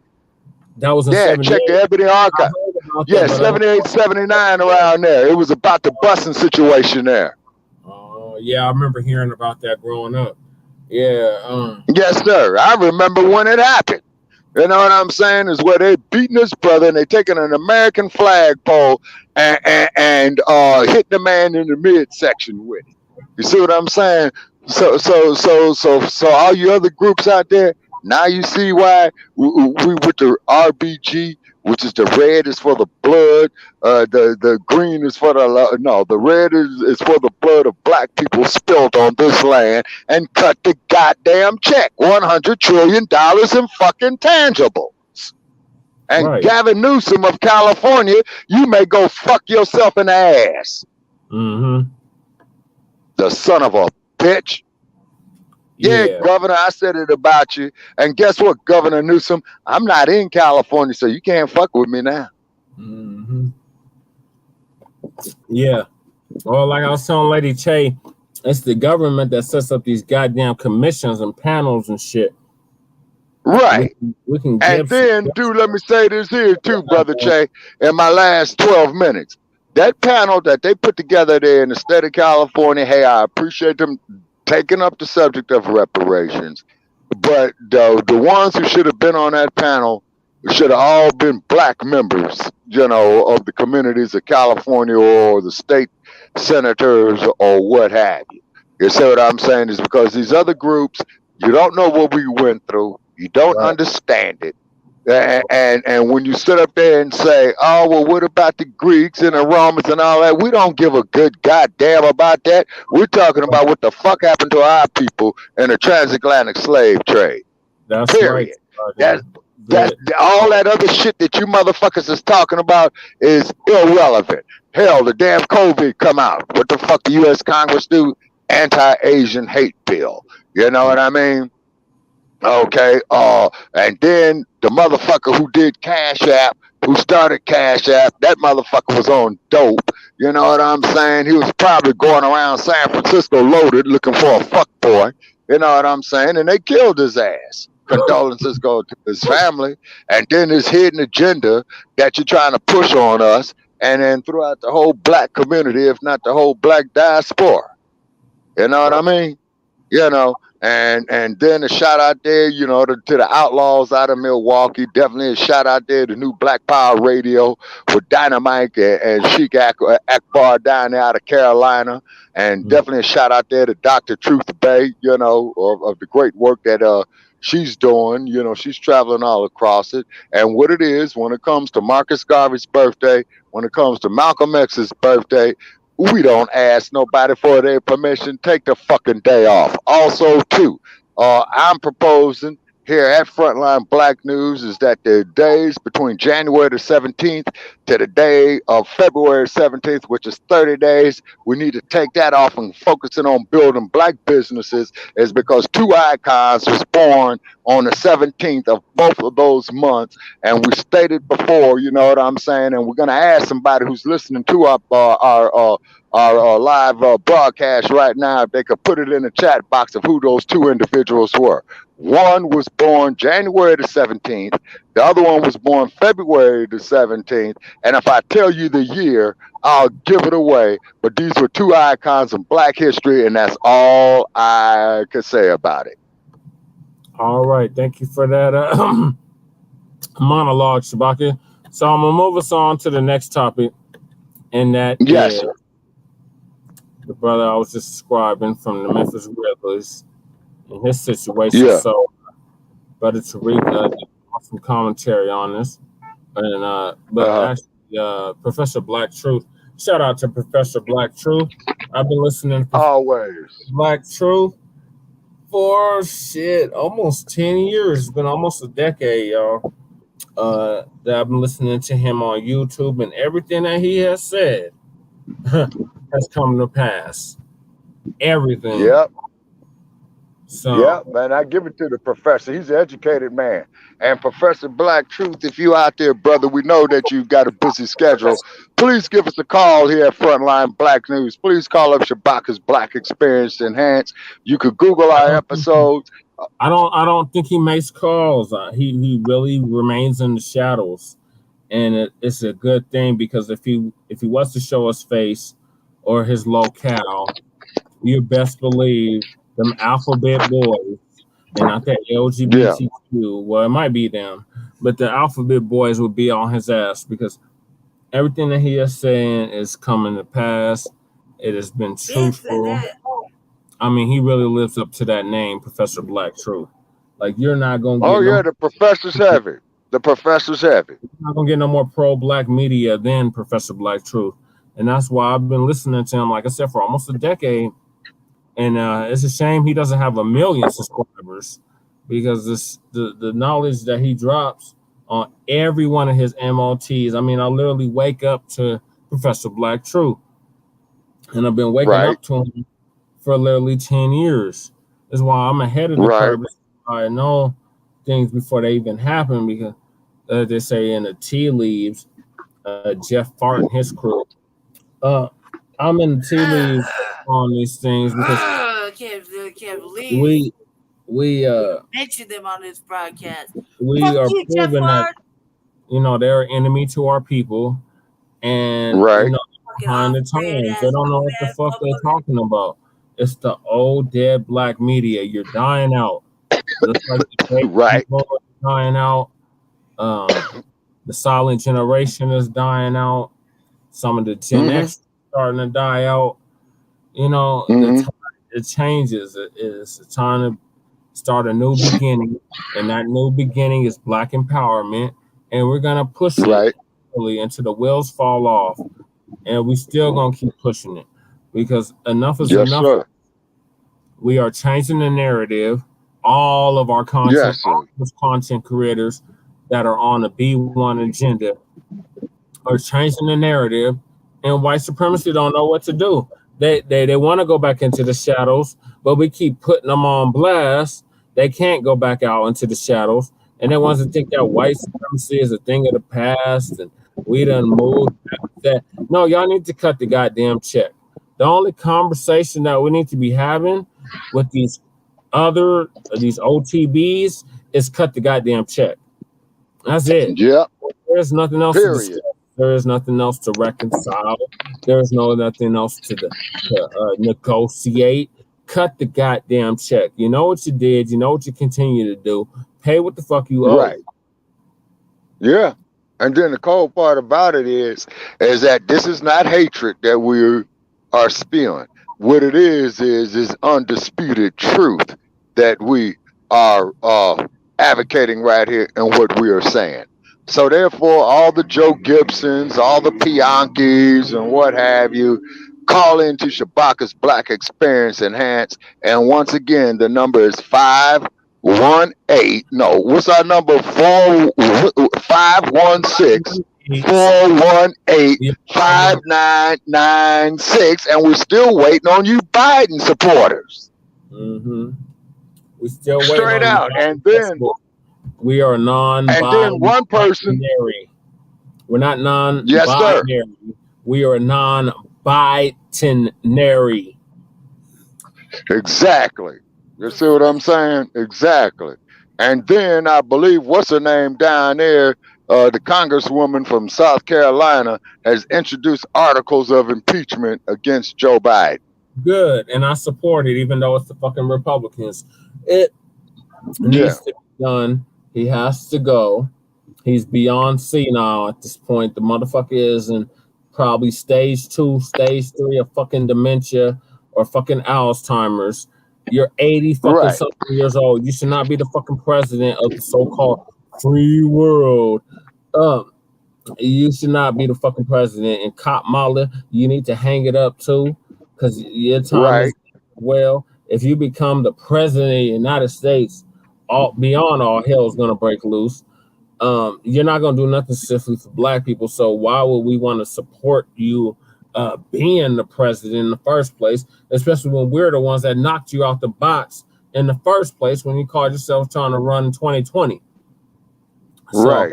I got to get to the next topic. Right. Shabaka. I know your time is limited, so I would like for you to give us your closing because this. Oh, yes, sir. Absolutely.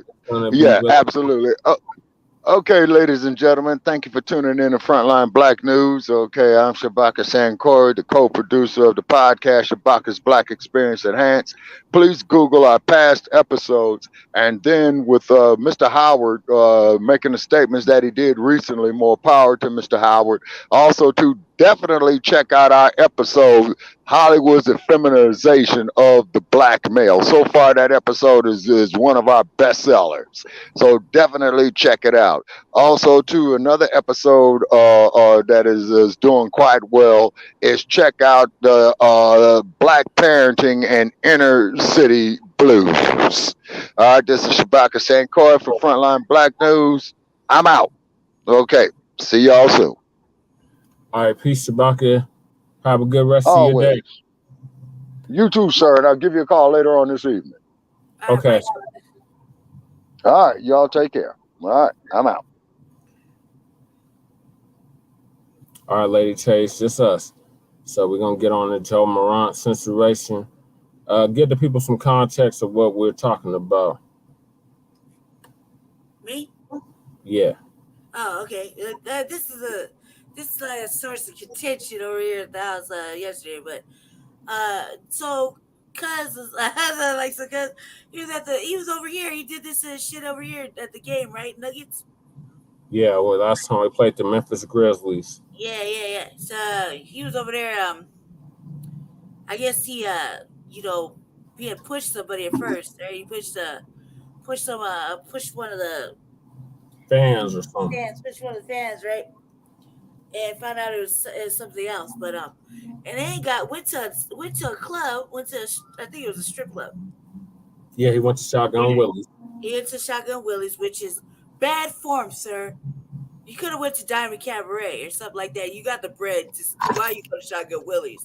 The lowest of the low. It's like going to Saturdays, cuz could have asked somebody. We could have said go to Diamond Cabaret, go somewhere where there's some classy bras. Or Dandy Dan's on the west side. Yeah, like Jesus Christ, man. That's where you choose to go?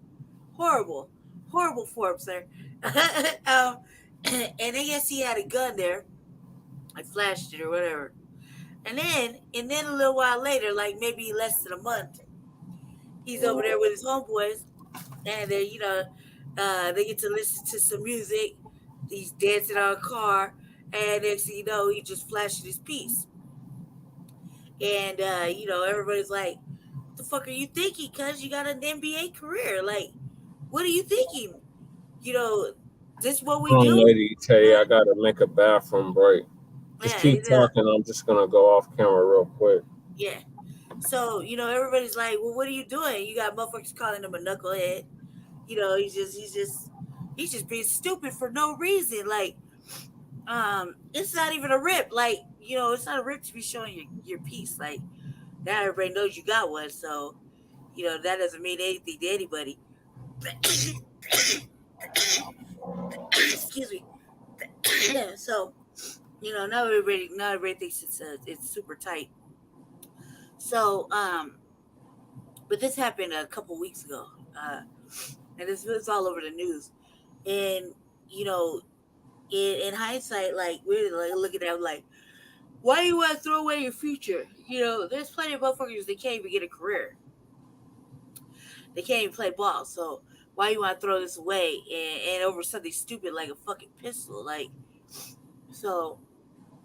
Everybody thinks it's a bad move. I mean, this is just a really bad look for this boy.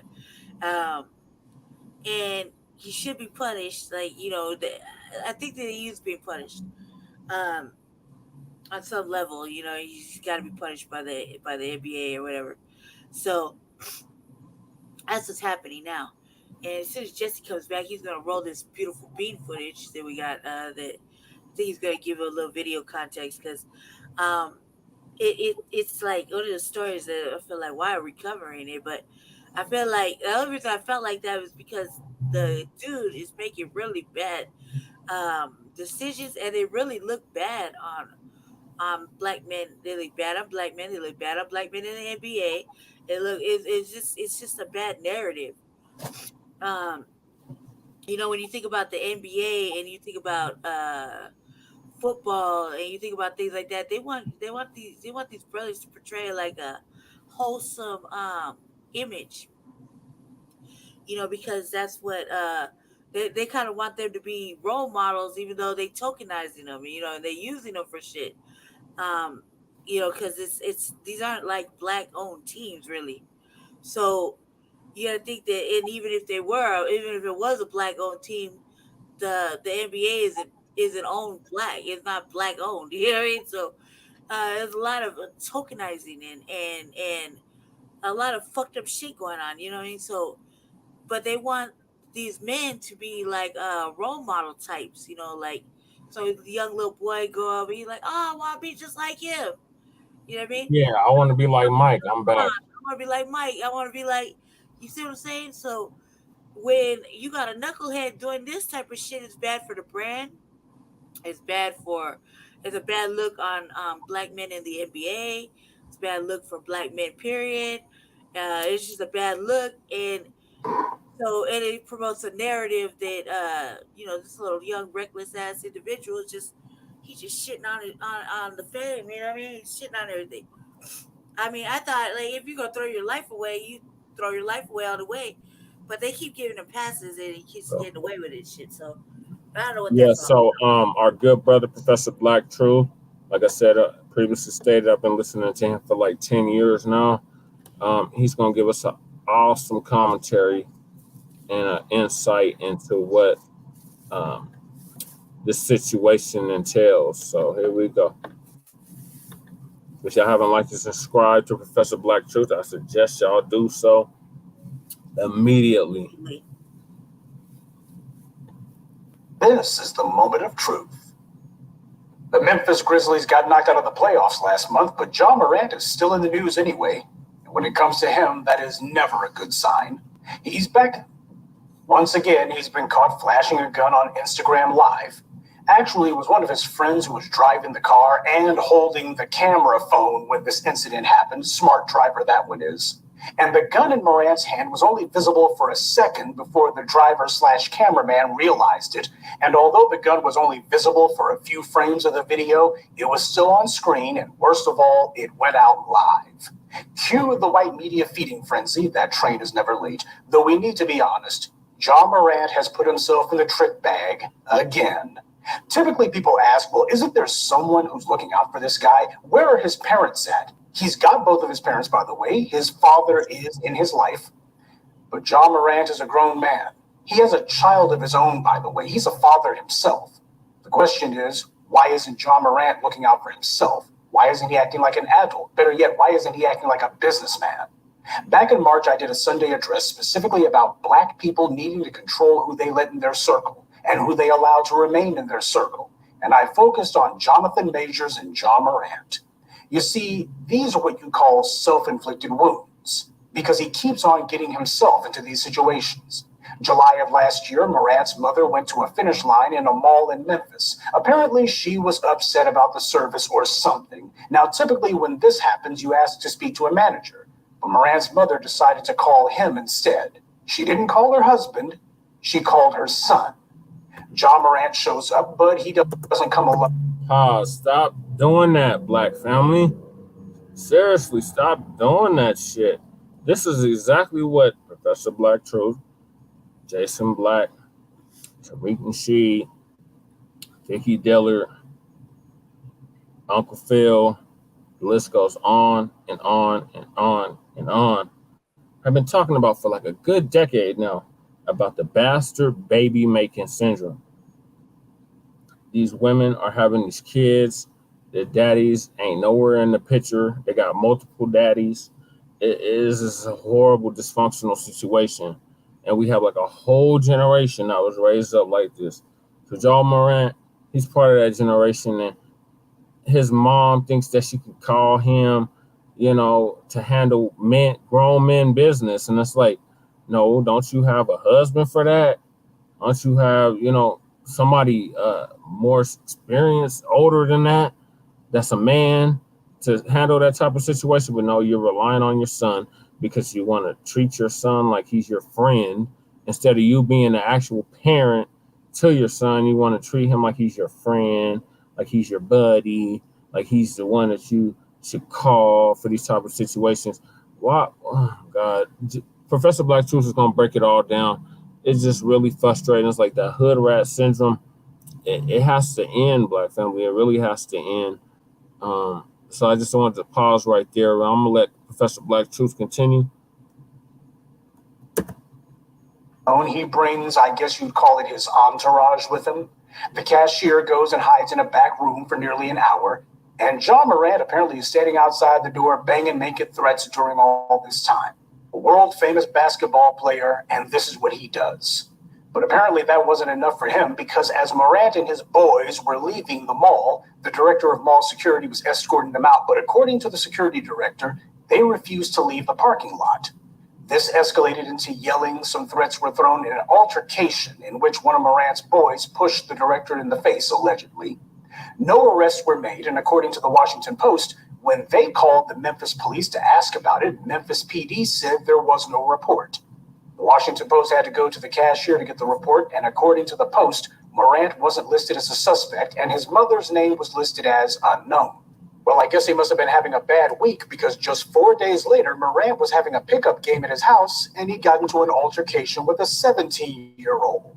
The teenager also claimed Morant flashed a gun at him as he left the property. Morant claimed it was self-defense. And then 2 months after that, John Morant's sister was competing in a volleyball game at her high school. John Morant wasn't there, but after his sister got into an argument with another student, John Morant came up to the school in the middle of that game, and he brought his mother, his father, his entourage of dudes, and even his baby daughter, according to the police report. Apparently, police were on the scene now, but one of Morant's boys decided to slip past them and run up into the stands and allegedly slapped a cell phone out of a student's hand and threatened them. Fortunately, no charges were filed in that incident either. Talk about dodging bullet after bullet. Clearly, the Memphis police are trying to cut this guy a break.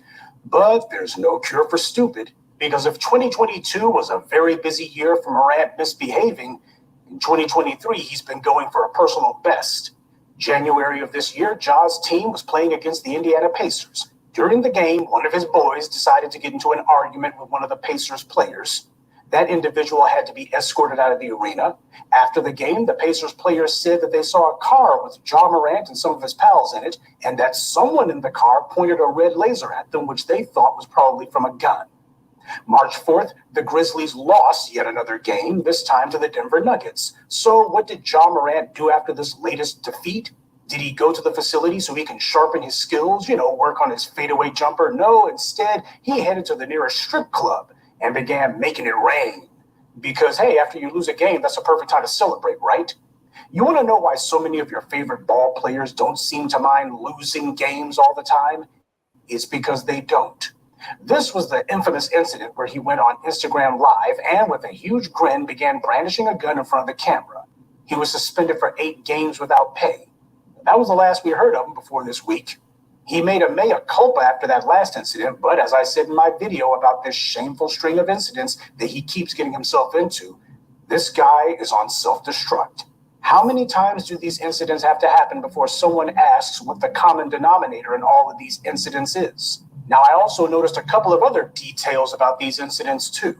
First of all, haven't you noticed that John Morant seems to really get into fights with teenagers? What is it about children that this guy likes to have fights with teenagers over? He keeps doing that over and over again.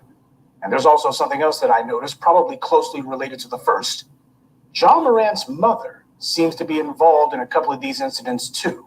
And John Morant's father seems to also be, if nothing else, a passive bystander while all this is going on. I mean, you got a father who ain't being head of household here. We have a terrible practice in our community where we got too many times you got single mothers who treat their sons like boyfriends, or, and this is just as bad, you have fathers who don't function very well as fathers because they do not lead their household. In Ja's case, he seems to have the worst of both worlds. He's worth millions of dollars, though a lot less since he started doing all this stupid stuff.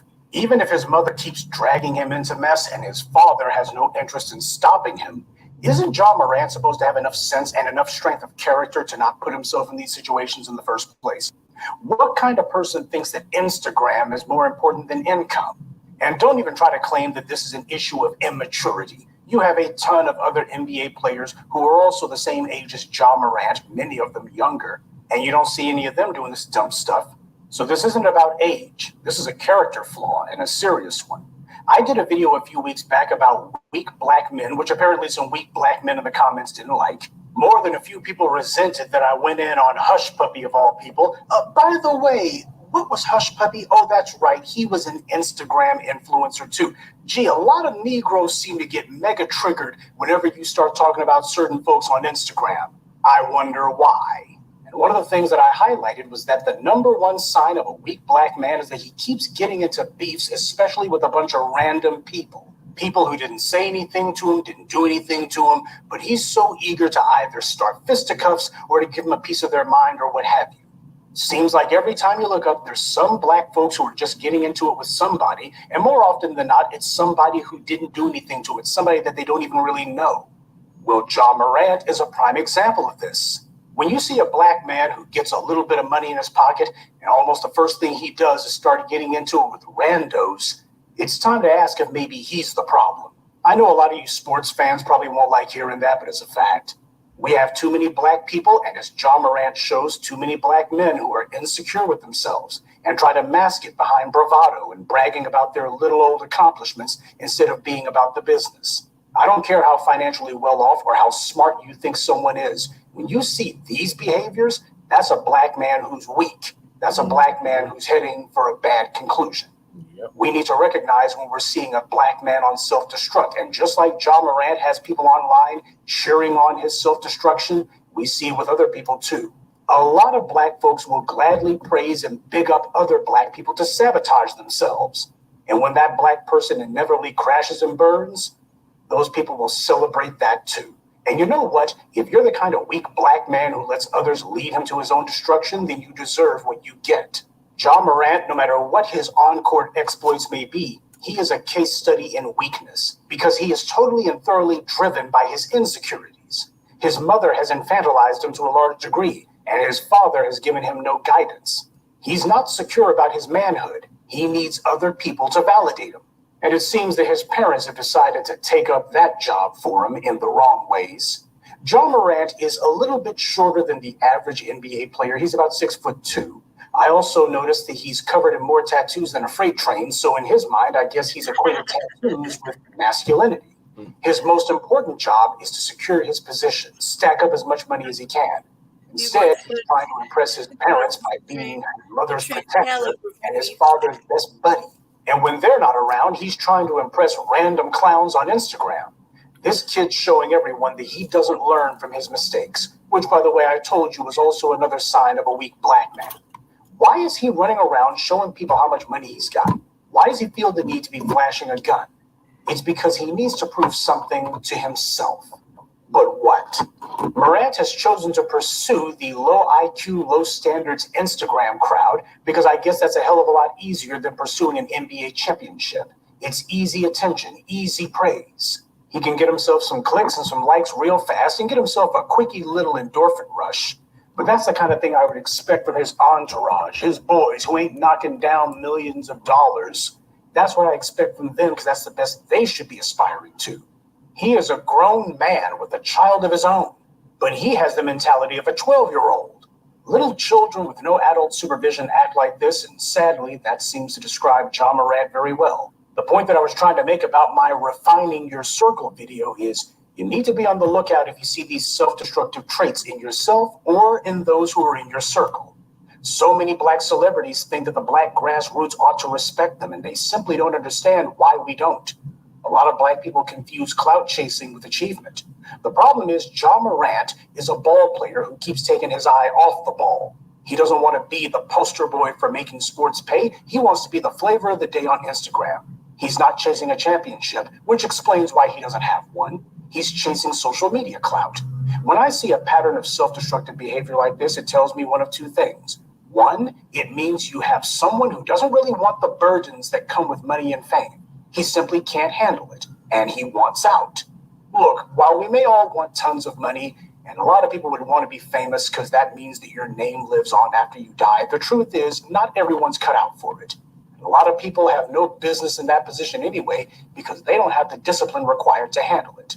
And the second problem, you have some people who are just perpetual screw-ups. I said to beware a black man who tells you that he's gained and lost a few fortunes because that's a man who doesn't learn from his mistakes. When you see someone who keeps putting themselves in a bad position over and over again, they're trying to tell you something. And what they're telling you is they like it at the bottom. Whether there's some part of them that feels that they don't deserve to be successful, or, and this is much more typical, success requires a number of different skill sets that they don't have. The raw talent necessary to excel in your chosen field is only the foundation of success. What you build on top of that is also what matters too. The discipline, the healthy sense of confidence that doesn't need to prove itself, the good judgment that helps you avoid mistakes. Those are also the things that you need to keep you successful. Success is not all based on one factor. It takes a number of different factors working together to make someone a success and to keep them there. We see D-boys all the time who sling a little dope, get a little money, run around in a car for a bit, and then either wind up in prison, dead, or broke. But the point is, when all is said and done, they don't have the money anymore. You see it in the music game too, and in other business arenas. People who had just enough hustle in them and just enough luck to get a little money, but they lack the common sense and discipline required to keep it. Morant seems to think the NBA will fall apart without him. That's because they're cutting him big checks, and to him, he thinks that means he's indispensable. He's done things off the court, and the police haven't charged him, so he probably thinks that everyone's going to give him a wide berth, but he's wrong. White power does brain typing when they choose what kind of Negro they want to put on. You think it was an accident that they chose Michael Jordan? They chose him for the same reason they chose Jackie Robinson back in the day. They look for compliant Negroes whose character and mentality shows that they will never attack white power. Maybe their chosen black puppet will break bad on them in another way, but what the puppet won't do is to ever become a competitor to them. And that's what matters most. John Morant may tell himself that he's being some kind of rebel, but he's not. He's actually dancing to white power's tune. He's just too stupid to learn the lyrics. He's a fool if he thinks that he can do this, and the league will never respond. He's been in a bubble, probably populated by his parents and that gang of sycophants he has hanging around him. Yes, if you do have high talent, if you're a real standout, you will be given more latitude than everyone else. You'll certainly get more chances to screw up than everyone else, but you don't get unlimited chances. The NBA can go from loving you to dropping you overnight, even if you did absolutely nothing wrong, ask Kyrie Irving. Like it or not, there's a black man with a high vertical jump and good scoring accuracy turning 18 every single minute of the day. The NBA will announce that he's out. His endorsements will be pulled. Nike's already removed his shoe from their online store. I didn't know at first if this was legit, but I checked Nike's website and this was what I saw. These white shoe and clothing companies drop black men on a reflex. They absolutely love piling on and doing a feeding frenzy. And he just handed this one to them. They did it to Kyrie Irving for absolutely nothing. What do you think they'll do to someone who actually gives them cause? I've long told you white supremacists absolutely love a cruel prank, especially one that takes a long time to pay off. They love seeing the mark smile and think they've got friends. All the while, these white supremacists are sharpening their knives and plotting that black person's downfall. They love to hype a black person to the sky, just so they can watch that black person fall hundreds and hundreds of miles. And they get to laugh every step of the way. They love the steady drip drip of bad news that they put out whenever they're carrying out one of these dismantlings of a black person. The black man in question loses his job or his contract. They lose their endorsements and sponsorships. They make sure to talk to every person this black man ever had contact with. So you can say, here's one of their teammates. Here's one of the actors who was in a movie with them. Here's their old publicist. Here's one of their friends from high school, etc. And they all denounce them, or at least the ones who get on camera do. And then they wait to see what criminal charges are going to be put on them. The rise and fall of fill in the blank is the white media's favorite narrative. And they make sure that most of the time it's going to be a black man's fall who they're documenting. A shame no one in Ja Morant's circle has clued him into this. Obviously, none of this matters to the hangers-on that he's chosen to surround himself with, but one would have thought that at the very least it would matter to him. Now, I know when you go from being in the middle class like he did to the upper 1% overnight, you have a lot of people pulling at you from all directions. Worse than that, his parents aren't doing him any favors. Worst of all, he seems to think that he has enough money now that he doesn't need to listen to anyone. You got more than a few hard-headed black people who suffer from that particular delusion. They brag to anyone who will listen, show off their little old car or what they have, and then they get into a car wreck, get arrested on some dumb stuff, and that's the beginning of the end. And for the people who will try to go ahead and pretty this up, because there's always a few of those, this is a chess move morons in the comments, let me ask you something. If the NBA cuts Ja Morant loose tomorrow, what's he going to do? What other skills or abilities or traits has he managed to cultivate in all this time? He has a few $1 million to his name, but what would he do with that? Because if he was actually about his money, then he wouldn't have time or interest for all this foolishness. And who's going to want to deal with him after all this if the NBA drops him? Now, some of you might say, well, maybe he decides to start his own business. Let me tell you something. Right now, he is running Ja Morant Inc. into the ground. Anything else that he decides to start will simply go the same way. Make decisions like this. Does anyone think that Ja Morant will have that little old money that he's got in the bank a few years from now? He's decided to blow it at the strip club and making moves that will make him unmarketable and unemployable in pro sports or in media in general. So if the league decides to give him the boot, what is he going to do? I don't know. Maybe he'll start a new career as an Instagram influencer. Good day and be one. I'd like to take a moment to mention some of our contributors. Eve, Sherman Marshall, Tracy Rabb, Sabrina, and Johnny Champ. Salute to them and thank you to everyone for listening, liking, and sharing this message. Black empowerment only exists because of you. That's right. Thank you, Professor Black Truth, for that awesome commentary, as usual. What are your thoughts, Lady Che? Same thing as I said earlier. I mean, that motherfucker just added it to him. I mean, he obviously didn't give a damn about his own career, so yeah, he still don't give a damn. And it's just a bad look. Like I said, earlier that they not only just not only are these men being tokenized on their own shit, but they're supposed to pretend to be like role models. They're supposed to be role models so the younger little boys can look up to and be like, I want to play basketball. And that's how the perpetual fucking cycle goes, of how white supremacy is really really awesome. And that's not role model ish shit. You know what I mean? That's not. It's you know what I mean? That's something else. I feel like you're damned if you do, you're damned if you don't, right? But you shouldn't be doing that. So.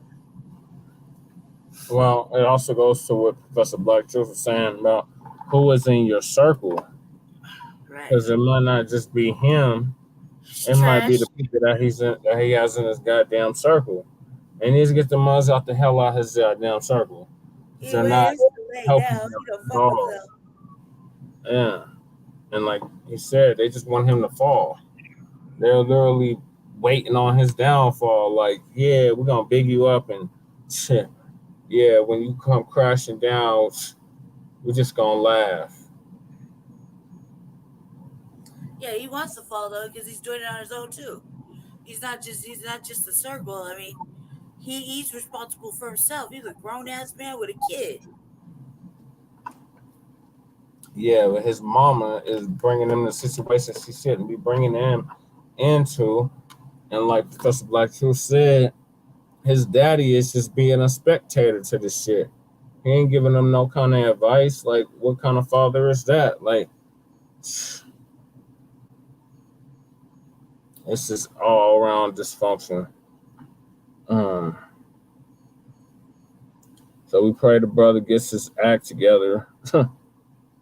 Otherwise, like you said, he's gonna just be another Instagram influencer and no longer a member of the NWA. Yeah, might as well. NBA.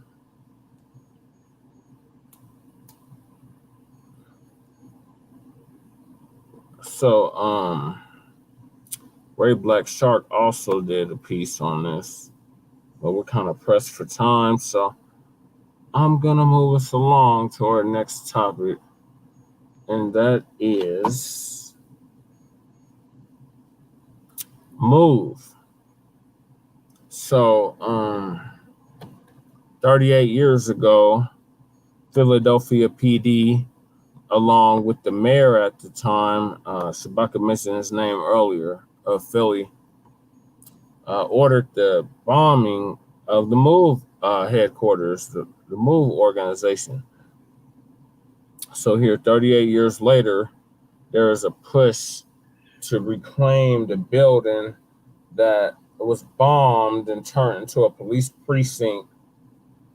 And there's a push to buy the building and reclaim it by one of the descendants of one of the people that was part of the MOVE organization, Mike Africa Sr.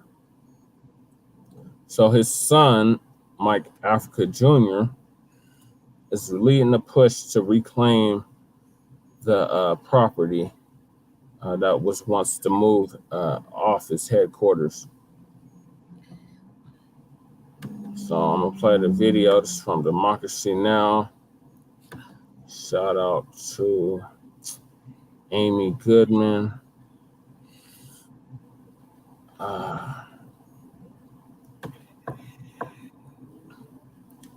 Where is it?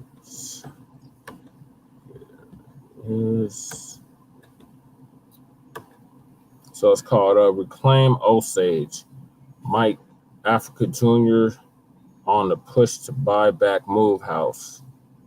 38 years after Philadelphia police bombed it.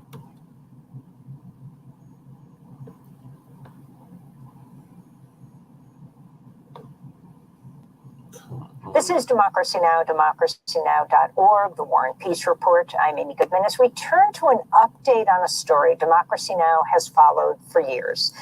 This past Saturday, May 13th, marked the 38th anniversary of the day the city of Philadelphia bombed its own citizens.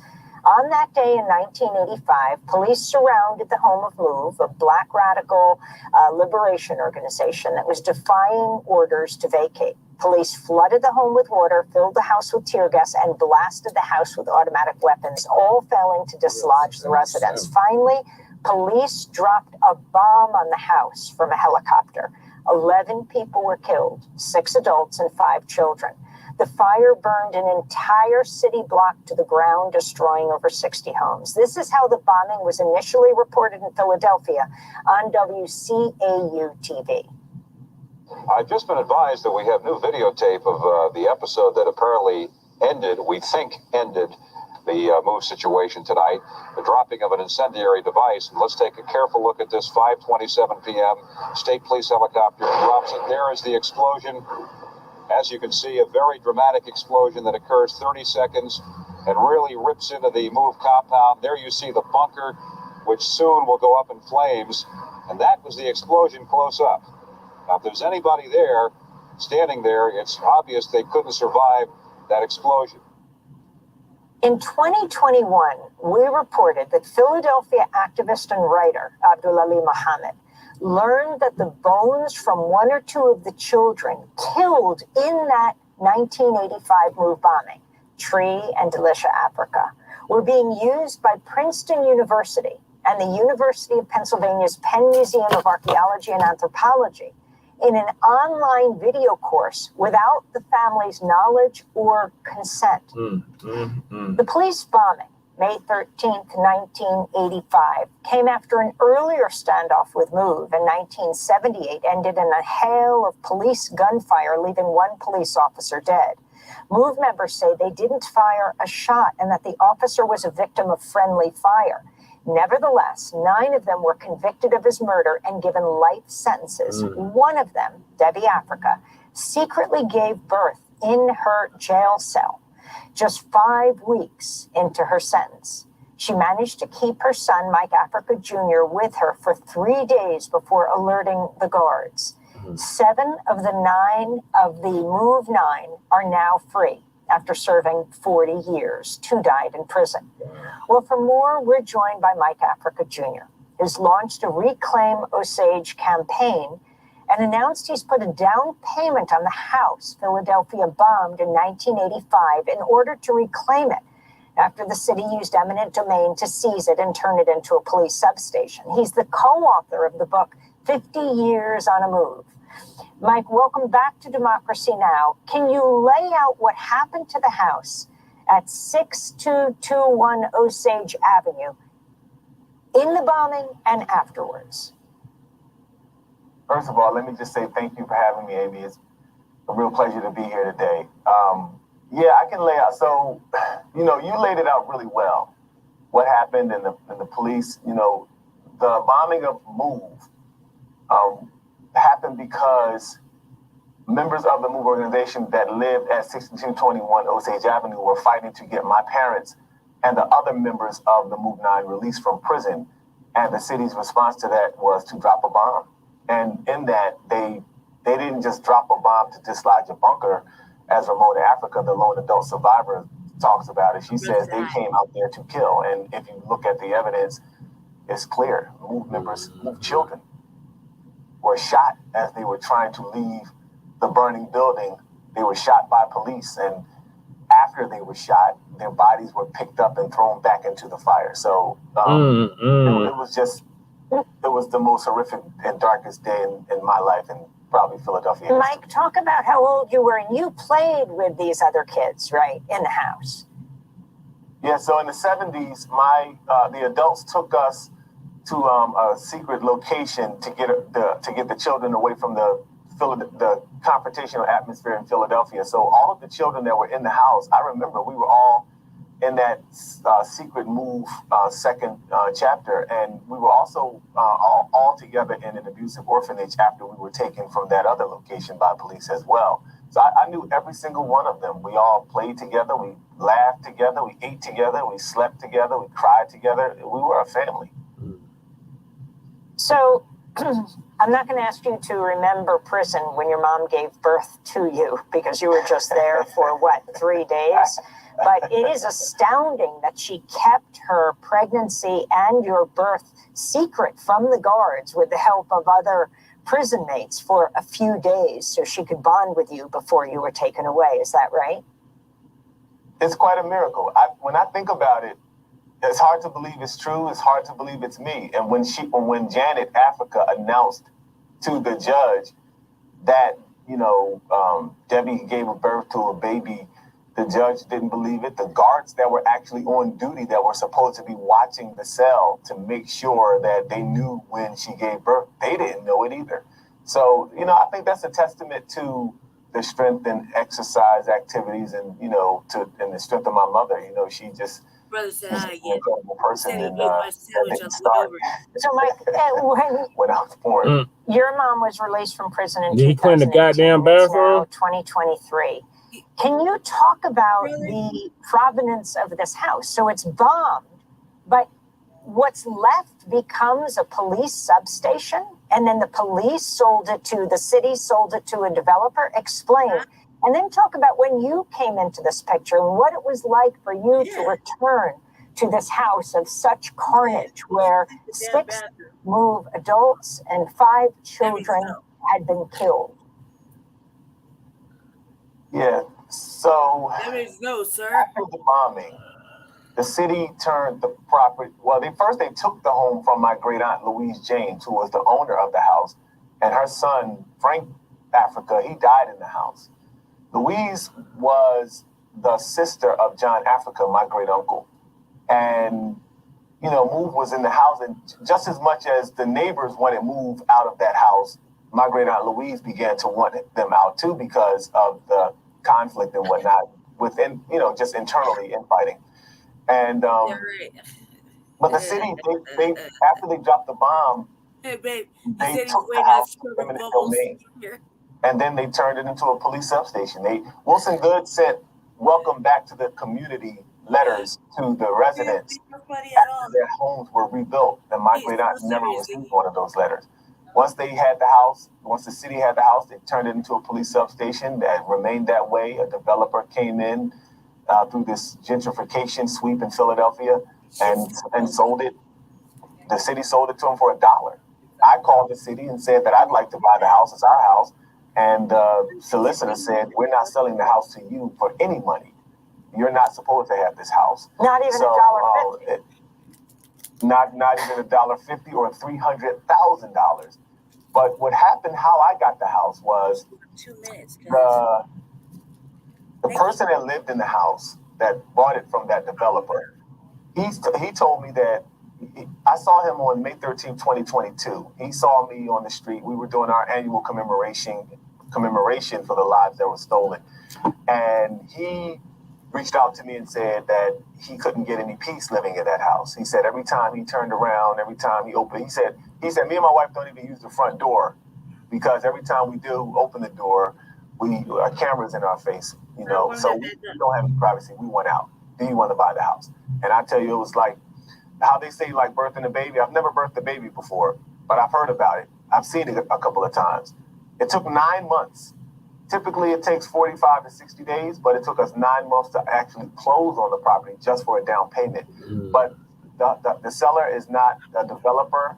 He's not a city person. He's just a regular average citizen, and he sold the house for market value, which turned out to be $400,000. So I was able to put a down payment down, but I was not able to come up with $400,000. But now I'm hoping that the city and what I'm calling the Reclaim Osage campaign, I'm hoping that they will support the efforts to pay the house off. It would be great if they would take some of that excess money that they use for non-healing projects and help heal in this situation. Are you thinking of making this a memorial, a museum? That's a really good question. A lot of people have been asking me that. I think, the house is zoned as a residential house, and I certainly don't want to cause any more harm to the community, the neighbors. I mean, there are people that are original Osage neighbors that still live there today, and I don't want to do anything that would create another disruption in their life. They've been through so much. I think a lot of what they've been through get overshadowed because 11 people died and 5 of them were children, but the neighbors deserve respect. So I think we have to really, really figure out how to move with peace and freedom and but also like respect.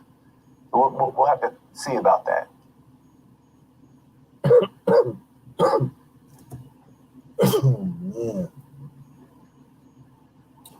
Well, I'm glad the brother was able to buy the house. Hopefully he does turn it into a museum or something like that, to remember what happened 38 years ago.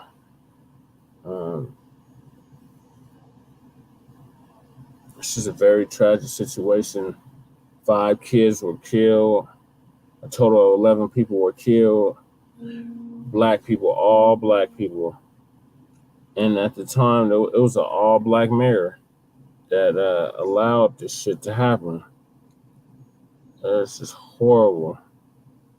So they need to be compensated for that big time.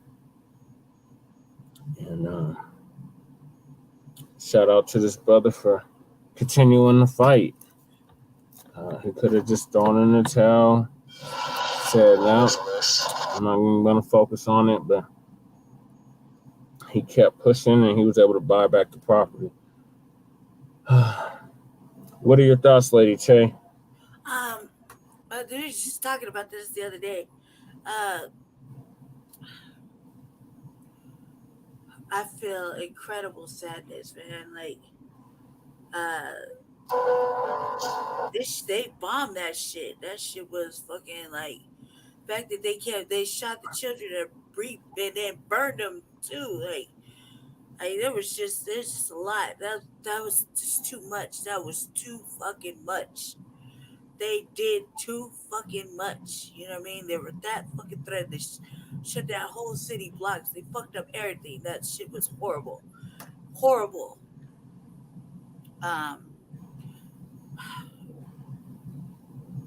And then to give this brother a hard time, like, 9 months out of closing. Come on, cuz who does that?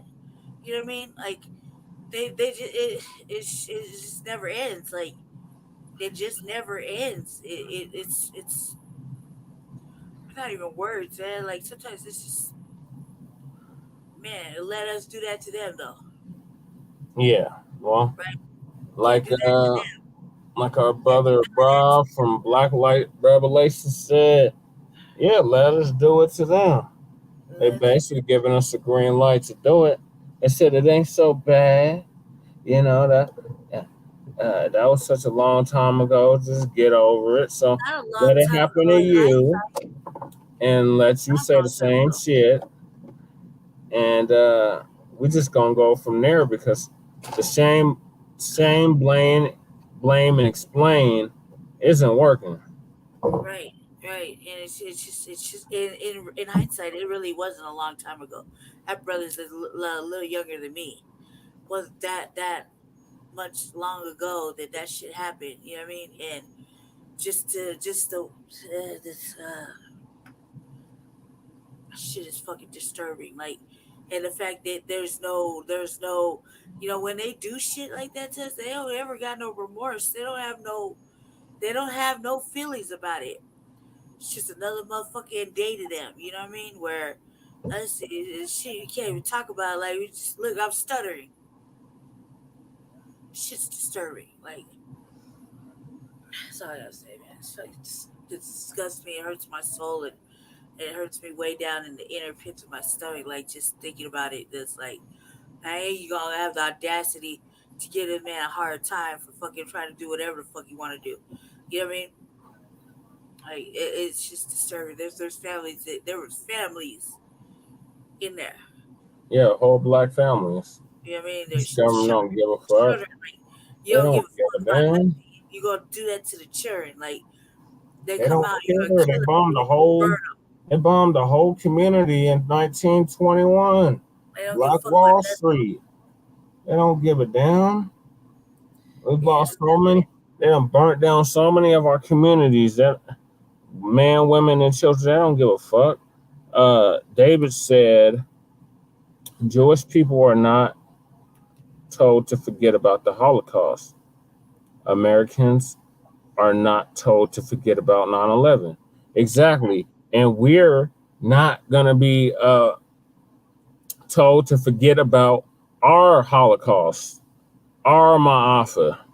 That still continues to this day. But like the brother Black Light Revelation said, the same blame and explain isn't working. So what the only thing these mothers understand is bloodshed and taking food out of their mouths. Those are the only two things they understand. Bloodshed and money. a lot of things is just it's like, I can't. I'm about to say some really ratchet shit. I just feel really disgusted by this whole scenario. Like, about a whole bunch of scenarios. Um, they get away with a lot of fucking madness and just act like you're just supposed to sit down and shut up and just say so you can lay down and accept it. Like, just lay down Suffer and accept it. peacefully. It's Like ridiculous. our ancestor Malcolm X said, they just want you to suffer peacefully. Nah. They want you to. They don't care about your suffering. Don't give a damn about none of it. They just want you to suffer peacefully. Just like when the doctor, when a dentist shoots you up with Novocaine and starts pulling your teeth out, and you try to fight him, but the Novocaine done sedated you, so you just let it happen. Same situation. They stick the knife in you 9 inches, and then pull it out 6 and tell you that you making progress. This is who we're dealing with. If we don't know this by now in 2023, we ain't never gonna know it. There is no reasoning with these mugs. There is no negotiating with them. The only thing they understand, like I said, is bloodshed and money. So you got to take their lives, or take money out of their pockets. Those are the only two things they understand. Anything else, they don't understand that. They don't. Reasoning, bargaining, going along to get along. No. If people have been disagreeably, living with them has been horrific. We said they are a plague to this planet, and they have to be dealt with. Like, they have to go. I'm not advocating violence on this show, but we've been met with nothing but violence since our involuntary transport to this country, and not to mention that we were already here. So it's just like, how much longer are we going to deal with this shit? Are we going to put over with this shit, Black family? But we just literally say collectively, enough is enough, and start putting in work on these musks, because that's the only thing they understand. Either putting work in on them, or freaking taking food and money out of their motherfucking mouths and out of their pockets. So I'm gonna move us along. We're down to the last two topics of the night, and that, or the day, excuse me. I'm so used to us doing the show at night, the afternoon, and that is our unhoused neighbor news and our unhoused neighbor sweeps. So about 2 weeks ago, well, first of all, sweeps continue. There's actually going to be a sweep on, was that Thursday? Yeah, Thursday the 25th. There's a scheduled sweep. And these sweeps are traumatic displacements of our unhoused neighbors, which is my term. And all throughout the mayoral campaign, we stress the fact that the sweeps are not helping people. They're making the situation worse. And now we're being flooded since December with illegal immigrants. And the city wants to prioritize them over actual citizens who are unhoused. So Michael Hancoon, he is in the last month. Yeah, it's about a month and a half of his 12-year control of the city. And goodbye and good riddance. You've been nothing but a cancer to our community. And yeah, goodbye and good riddance. And y'all decided to not pick me. Y'all went with the two crackers, suspected white supremacists, Kelly Bruff and Mike Johnson. So you get what you voted for. You get what you asked for. So we don't want to hear no complaints from any of y'all talking about, Kelly Bruff didn't do anything that she said she was going to do, specifically for Black people. Or Mike Johnson. It just made the situation worse. He's just another Michael Hancock. We don't want to hear it. Team Paris, Front Line Blacc News, we don't want to hear it. So we're just going to give y'all an update on what's happening with the unhoused neighbors. 2 weeks ago, Denver City Council passed this junker law. So not only are they sweeping people on the streets and in encampments, they're sweeping people in vehicles. And Lady Che can elaborate on that part, because me and her both have people that are family, that we consider family, that are unhoused. And Lady Che, do you want to offer the insight on what's happening? Because people are being swept and they want to put their money together to get, a vehicle to live in, and now they're being swept in the vehicle. Go ahead, Lady Che, while I pull up this article. I want to show the video. I want to show the video that we did, or that when we was over there at City Council, because a lot of motherfuckers just think that it's a game when me and Jesse show up. It's just a game. Like, we just over here just talking shit and not doing the work of the people. And I was really upset about this, because we knew that the bill had passed, and they like to do like a trick bag language. You know what I mean? I'm gonna share my screen real quick, Jesse, so the if you can stop sharing yours for a quick second so I can share mine. Well, I'm not sharing, so you can go ahead. I'll just do this real fast. So over here, you know, I can't pull up the article, but basically, I have the article pulled up, but if you want to play the video, we can. You want to read the article first, and then we'll play the video of me and you talking about it. Well, I was talking about it, or I can just play the video first because I got the video pulled up. I think we got to give the viewers some context on what this junker law is all about.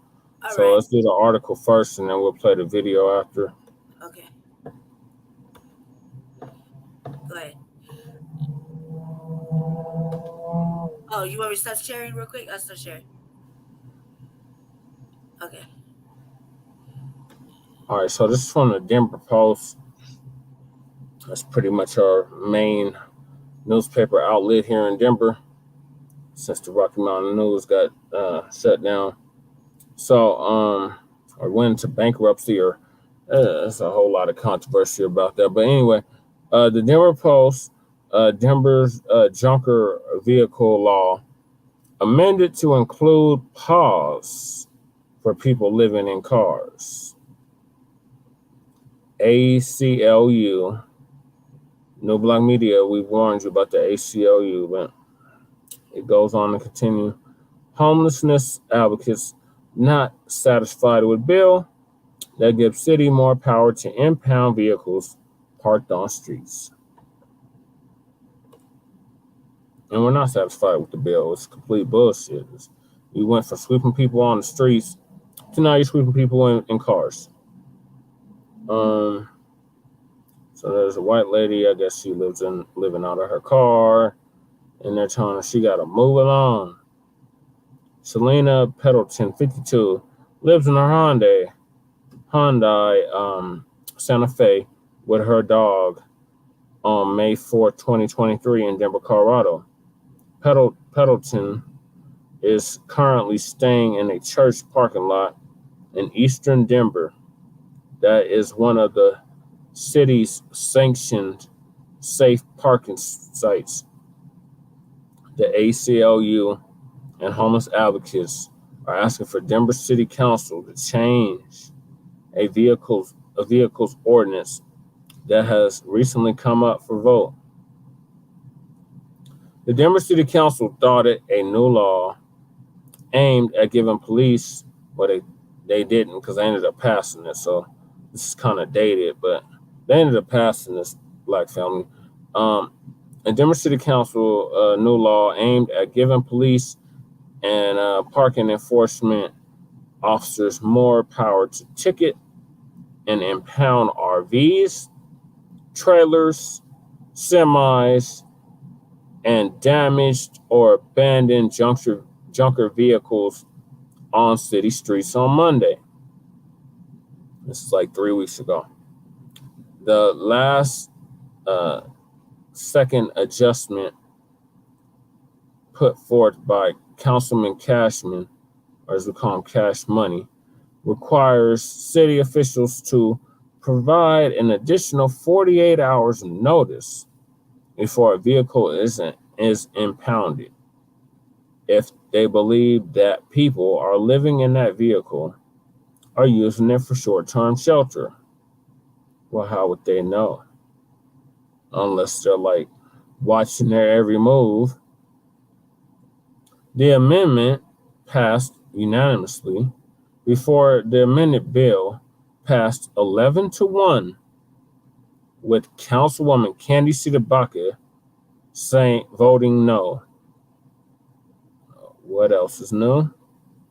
The 48-hour delay was meant to provide time for city officials to reach out to potential homeless vehicle owners and assurance concerns about the wider discretion the new law provides city officials to ticket and impound large or damaged vehicles parked on city streets.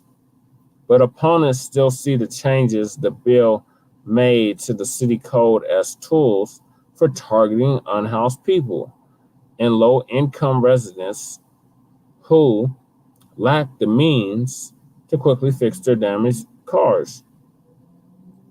I wouldn't use the word satisfied, Annie Kurtz, staff attorney for American Civil Liberties Union of Colorado, said. I think that there were good amendments brought, but there are much bigger issues that this bill leaves unresolved.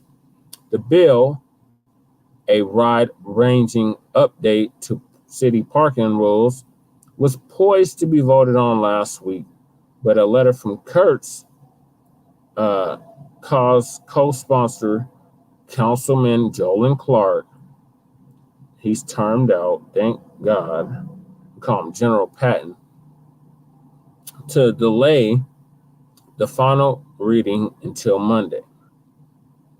Changes the bill makes include prohibiting any vehicle more than 22 feet in length or a trailer not attached to a vehicle from being in one spot for more than 2 hours on any street in the city, including industrial areas where the time limit was previously longer. Vehicles actively providing a service are an exception. Recreational vehicles more than 22 feet long and vehicles hooked up to trailers that are more than 22 feet long combined have 24 hours before they are legally required to move.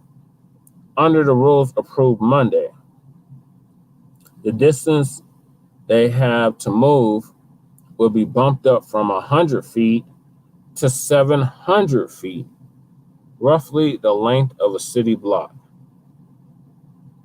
So not only are we moving people block to block in tents, now we're moving people block to block in cars and RVs and other recreational vehicles that are being used as shelter.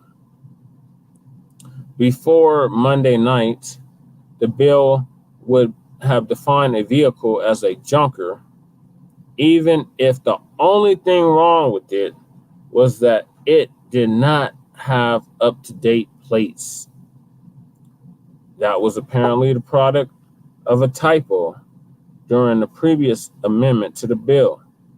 Clark introduced an amendment Monday that made it clear a vehicle had to have extensive damage or other issues in addition to expired plates to meet the definition. Okay, I'm sorry, man. Whole electricity just went out. Man, I'm so sorry.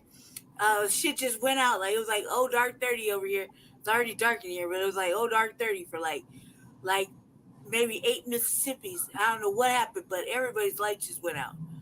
And then it popped back on. Like, so crazy. I apologize. Yeah, Okay. I was reading the article. Sorry about that. Well, welcome back, Lady Che. I'm sorry to hear your power just went out. Everybody's shit did that day. It was like the whole building just went dark for a quick second and then went right back on. It was there's no reason for the lights to go out. You know what I mean? That shit was fucking insane. I'm running around the house real quick, like, what happened? Takes the time to go to the restroom now. Okay. So I'm almost done with this article. I'm reading from the Denver Post about the junker law that just got passed. Yeah. Clark and city staff members emphasized throughout the debate that the primary focus of changes was to address a major uptick in damaged, unsafe, and often abandoned recreational vehicles on city streets in the last handful of years. He noted neighboring cities like Lakewood have banned RV parking on city streets entirely. This was a big compromise solution from where a lot of people were pushing for us to really go out and do something more like Lakewood has done, which is much farther reaching than this, he said. Cashman's 48-hour notice amendment came after the meeting had already begun, and some of his colleagues complained they didn't have enough time to properly review it.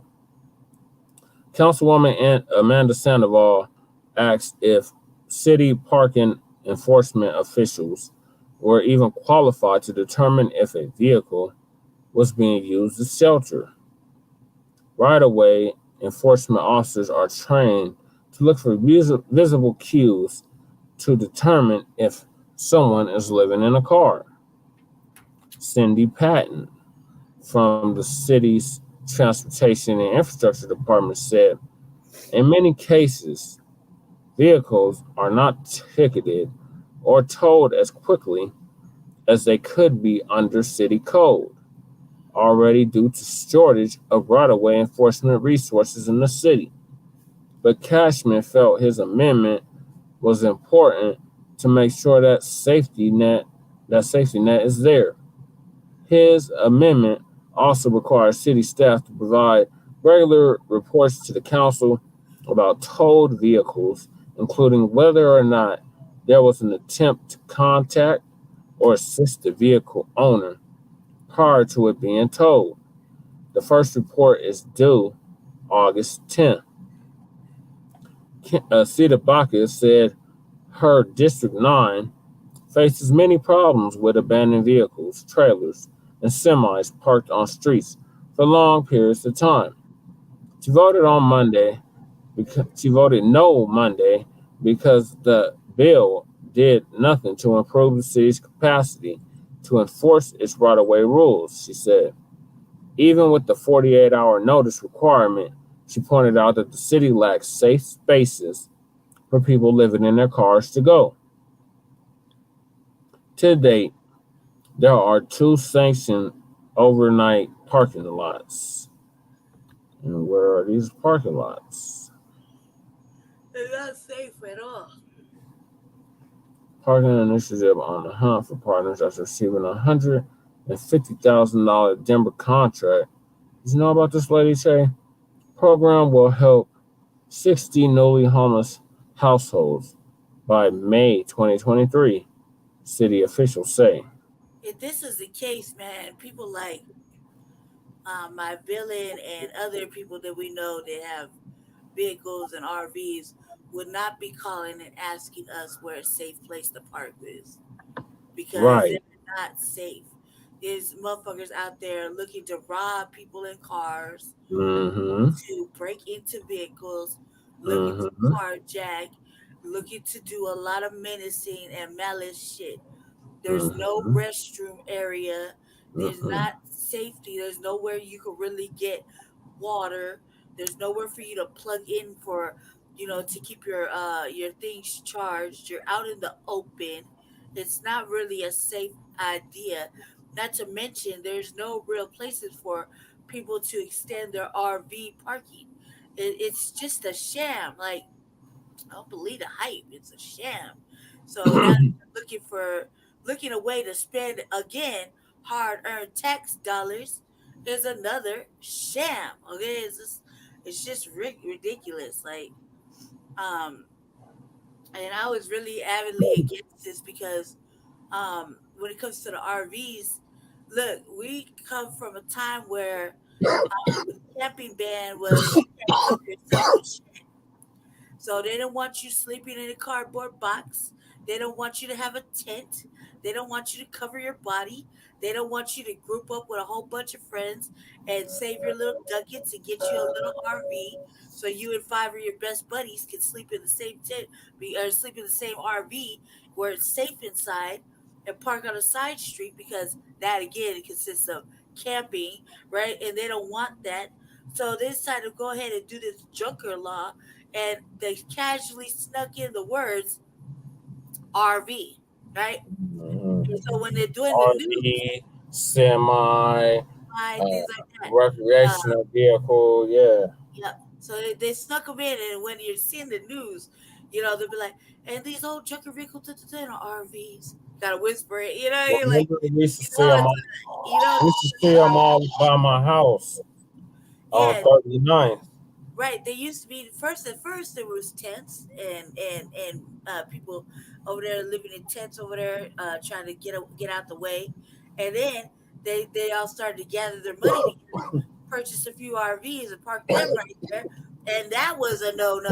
So it's like you're damned if you do, damned if you don't. They don't want you to have shit.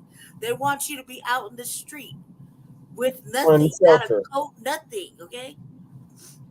Or in the shelter. And not even in shelter, because they're not even letting us in the shelters. Well, they before they started flooding in the illegals, they wanted us in the damn shelter. Now they're talking about you just got to go. They want you out of Denver, period. Right. And then, look, they weren't even building shelters really for the unhoused here. Now that we have such an influx, now they can't find the money. They can't spend the money quick enough to build up shelters. You think? But they had all this time to build up shelters. Like, look, females only got maybe one shelter in the city of Denver. Oh, speaking of females and shelters, you got her in places closing. Another. Do you see what I'm saying? They let the resources go, right? I don't even want to talk about it. All right. So me and Jesse. Well, I was on a city council this last little week. Hold on, I got like two more paragraphs to read. To date, there are 2 sanctioned overnight parking lots operating in the city with capacity of roughly 40 vehicles combined, according to Terrell Curtis of the Colorado Safe Parking Initiative. Curtis expects 2 more lots to open soon. The city council will soon consider a code change, being backed by members Chris Hines and Robin Kinich, that will make temporary managed communities, including safe parking sites, a permanent part of the city code. So they want to make it like how they did with the tiny home villages and the safe outdoor spaces. Make them a permanent part of the city code. Right now, they are a temporary use and could go away at the end of the year. Hines' opponent in the District 10 runoff election, Shannon Hoffman, was seated in the gallery on Monday night alongside other opponents to the Junker ordinance. That includes us. We weren't in attendance, but we were on the Zoom, and we let them have it. And Lady Chase going to play the video next. She and others opposing the legislation wore stickers that read "No to Poverty Tolls." The council needed to do what the ACLU asks and delay the vote until after the new mayor and council are seated. In July, homeless advocate Amy Beck said of the bill, it just opens it up for right-of-way enforcement to target unhoused people. You're not going to see BMWs and Teslas being impounded. Yep, I remember when she said that. So, Lady Trish going to play the video from the city council meeting, the general public comment, where we went off about this junker law. Are you going to play the general public comment or the actual council meeting? General public comment, because I don't remember doing the other one. Okay. But I know I was present for this one. Reason being, family. Also, too, I must note that I said some other egregious shit over here that kind of was off topic of the junker thing, but you only get 3 minutes, so I had to squeeze all of the shit I had to squeeze in to make an effective 3 minutes for myself. Right. So you're gonna hear a lot of you're gonna hear some other stuff that we've been, if you're in the city of Denver, you've been hearing me speak on for a minute, just speak on, but you know how I get down, so yeah, it was pretty ugly. I'm kind of proud of myself too, because somebody wrote an article and I refused to read it because I was scared of what they were gonna say. Oh yeah, we should put that article up too. I'm trying to find it. I have messages to you, but it's been a few days. So It's going to be very upsetting right now. I got a couple of things to say. The bill that passed, ultimately, you can talk about the street and, moving the old vehicles away and whatever, right? Everybody knows this was a targeted event, a targeted thing for the people that have RVs. For almost a whole year, all we heard was people complain about RVs, tents, unhoused neighbors, propane tanks, blowing up, fires. They're in the alley, they're everywhere. They're lined up on Smith Road. They're all over the place. That's all we heard about, right? Unhoused neighbors. You didn't want to see them in tents. You didn't want to see them on the sidewalk. So they all grouped together and got an RV. But you didn't want to see that either. So you take everything from them. But then you allow a whole invasion, like 284 people a day plus. And what do you do with the people that are here in your shelters that you couldn't build shelters for, that you couldn't house? You couldn't house them, but you're housing these people that were uninvited. Not everybody is fleeing a situation. I have yet to see any Haitians here. Mm-hmm. We're being invaded by all kinds of other things. But Haiti's going through a whole situation. We can surely, you know what I mean? But you don't want to help them. We won't be remixing. We will not be remixing. Hear me clearly. We will not be remixing reparations or the Black agenda. I will sink your battleship. Every time something comes up, you are not worthy to represent it. You will have no idea what it means. Because if you did, you would have been talking about this when you were with a whole sister and had another sister riding with you. You'd have been more reciprocal. We all know how our community does people like myself and Jesse. There is no support, but you want support. You want to tokenize like everybody else. And you want to take our work and you want to make it something else. There's a clear form. We will wait till the proper representative shows himself inclusive. It isn't going to make this about their agenda. This is a special thing. You will not be remixing. It's not black and brown. It's Black Americans. Hey, Vincent, handle up. Other than that, you're going to lose with the new partnership. And I'm going to sink your battleship. We don't do black in anything. Foundational Black Americans. Reparations is only for foundational Black Americans and the indigenous that are Black. Thank you very much. Our next speaker joining us on Zoom is Jesse Paris. Yes, good evening, members of the council, those watching at home, those in the council chambers. My name is Jesse LaShawn Paris, and I represent for Black Star Action Movement for Self-Defense, Positive Action Commitment for Social Change, as well as the Unity Party of Colorado, the East Denver Residents Council, Front Line Blacc Males, Shabaka's Black Experience Enhanced. And thanks to you, I will not be the next mayor of Denver in 2023. And I reside in District 8 in Christopher Herndon's district at the Fusion Studios. I agree with everything that Amy Beck said in regards to the outreach. It is horrible. Denver, you should be ashamed of yourselves. If that's what y'all constitute as outreach, y'all aren't doing anything. And having been unhoused myself for almost a decade, if I relied on the outreach and the service providers in the city, I would still be unhoused. If I didn't have somebody advocating on my behalf to get housed, I would still be unhoused. So we can do better. That's what y'all told us. We can do better. It's been 4 years. We're not doing better. We're doing worse.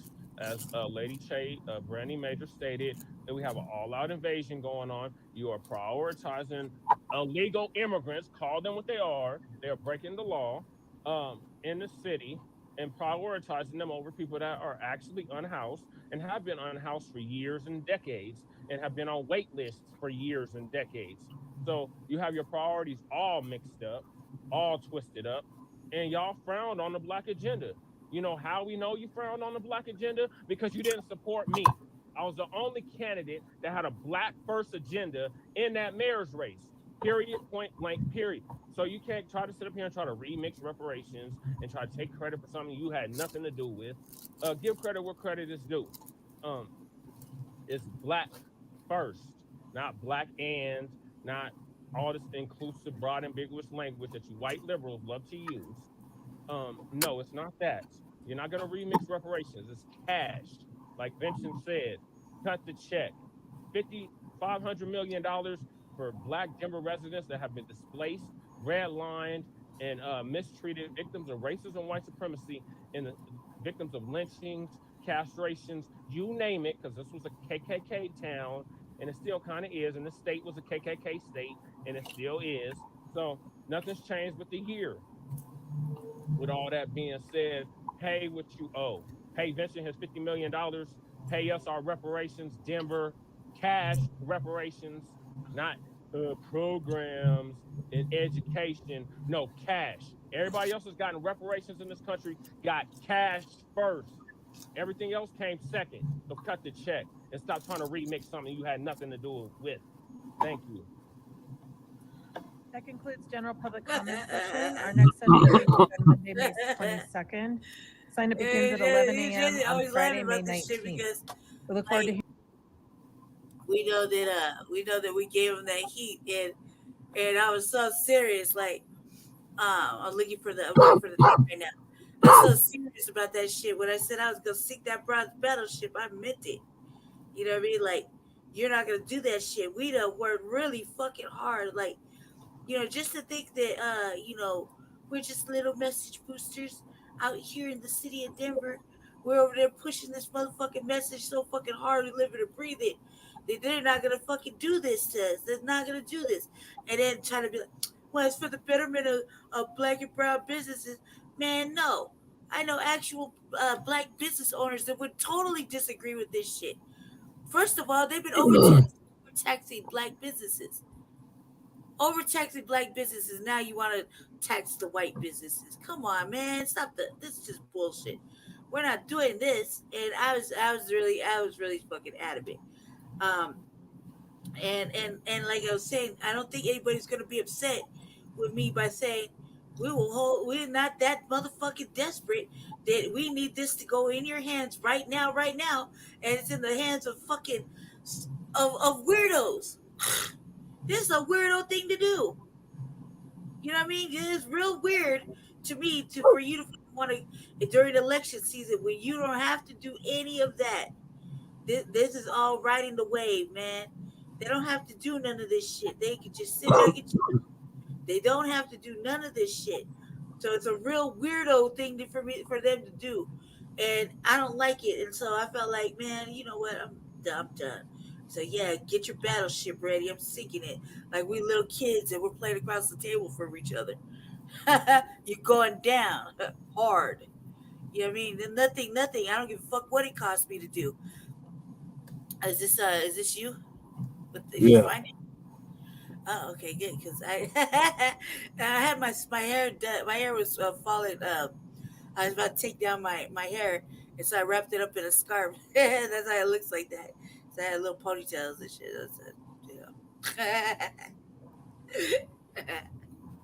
Silly. All right, go ahead. Yeah, this is from my neighbor. I didn't read it, family. This is from my neighbor, David Heights. He literally is right down the hall from me, Black family. He writes for Newsbreak, and he writes awesome articles about unhoused people and other issues, but his main topic is unhoused people. And this is an article that he wrote right after that city council meeting or the general public comment. I was so scared to read it, so I find out what he said because I didn't read. I still didn't read it because I was like sensitive about my shit talking. So he says, two people, meaning me and Lady Che, who formerly experienced homelessness, told the Denver City Council on Monday. So what? 2 Mondays ago now. No, it was last Monday. That one that you just played was from last Monday? Yeah, it was last Monday. Monday of us giving them that heat. The 15? Yeah. Okay, so last week, I stand corrected. Last week, Monday, we responded. They are responding to a surge of migrants to the city at the expense of existing homeless services. Brandy Majors and Justin LaShawn Paris, us, both received or referenced the invasion by Venezuelan migrants. We have an all-out invasion going on, said Paris. Me. Majors and homeless advocate Amy Beck commented on the council's decision last week to adopt a clunker ordinance. I think he meant to say junker ordinance. Everyone knows Yeah. this was a targeted thing with the people who have RVs, Major said, Lady Che.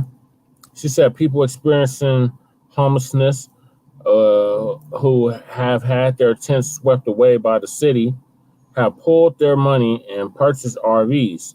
Now the city is targeting RVs too. Invasion of migrants. All the while, the city has allowed an invasion of migrants, she said. Paris, myself, said it's unfair to all the unhoused Denverites who have waited years for a place to live that the hotels are being provided immediately to the migrants. But migrants are only allowed to stay in shelters for 30 days. According to city officials, it's a goddamn lie. They know it. And they must have an alien number from federal immigration officials. The city, right, stop the cap. The city plans to spend $7.7 million on hotel rooms for the migrants. They're not fucking migrants. They're illegal fucking immigrants. Dating back to January and through June. This at a time when the city recently closed 3 other hotels for people experiencing homelessness. We covered that on the Revolutionary Agenda and Front Line Blacc News, the 3 other hotels that were closed. Police and fire departments address RVs. Beck said the city is using outreach teams from police and fire departments to ask people living in campers to leave. She said that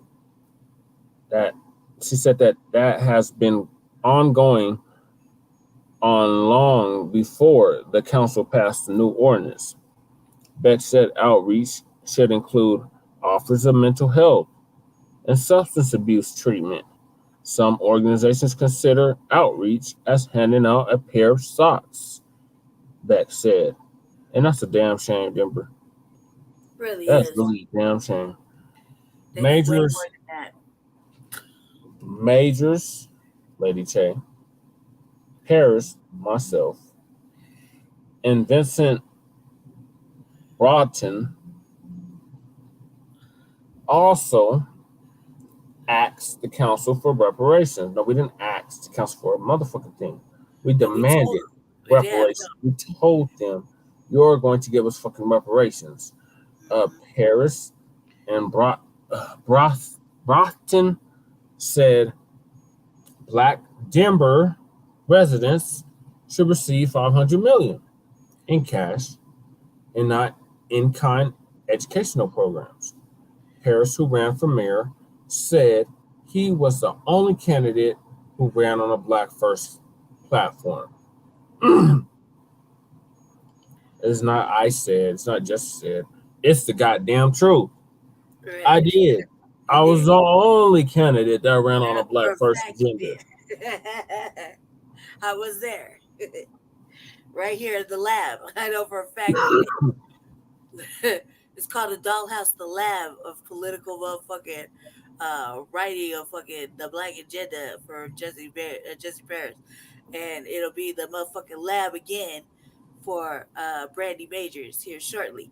So yeah, no, I think when also too, like, if you've been following us on Facebook and you've seen the nonsense that Jesse has went through over the last 2 weeks, and me talking all this shit on Jesse's shit when I was over there, using his platform because I was sitting at his computer and not at mine. I would say that we have done a thoroughly good motherfucking job of letting these people know that they can just get the fuck on off, the fucking train. And me, look, man, like, don't let the shade deflect the motherfucking message. I am with none of that they are talking about. I've been thoroughly fucking trained and educated. I'm like a motherfucking animal right now. You cannot tell me about nothing. I will not be remixing Black First anything, the B1 agenda, the Black agenda, or reparations. These comments, these damn suspected white supremacists. They had comments too?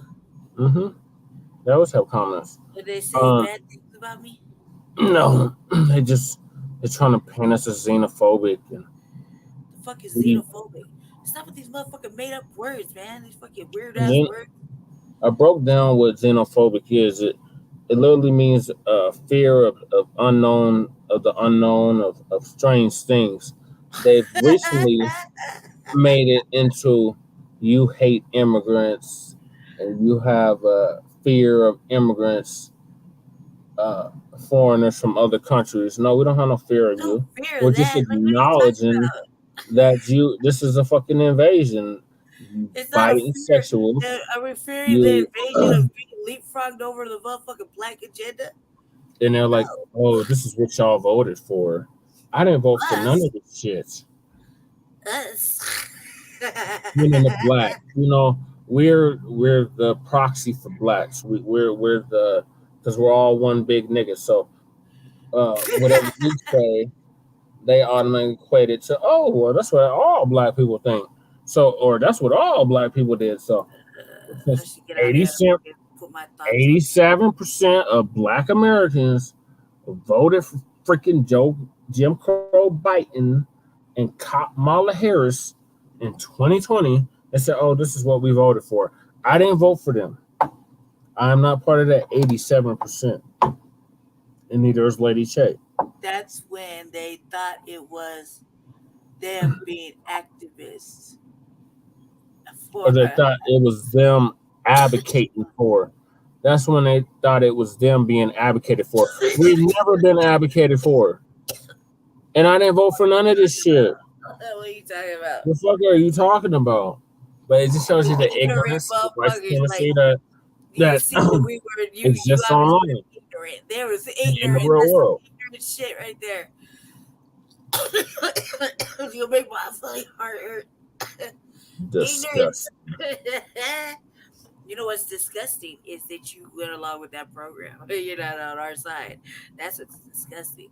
All I can say is the Democrats way you voted for them. I didn't vote for the Democrats. We didn't vote for them, and we're not voting for Democrats like this Tammy year. Clark said, I didn't. So what are you talking about?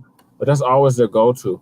Oh, Venezuela is a country on the northern coast of South America. You know that. I took geography. God damn it, I know world geography. I'm fucking human geography.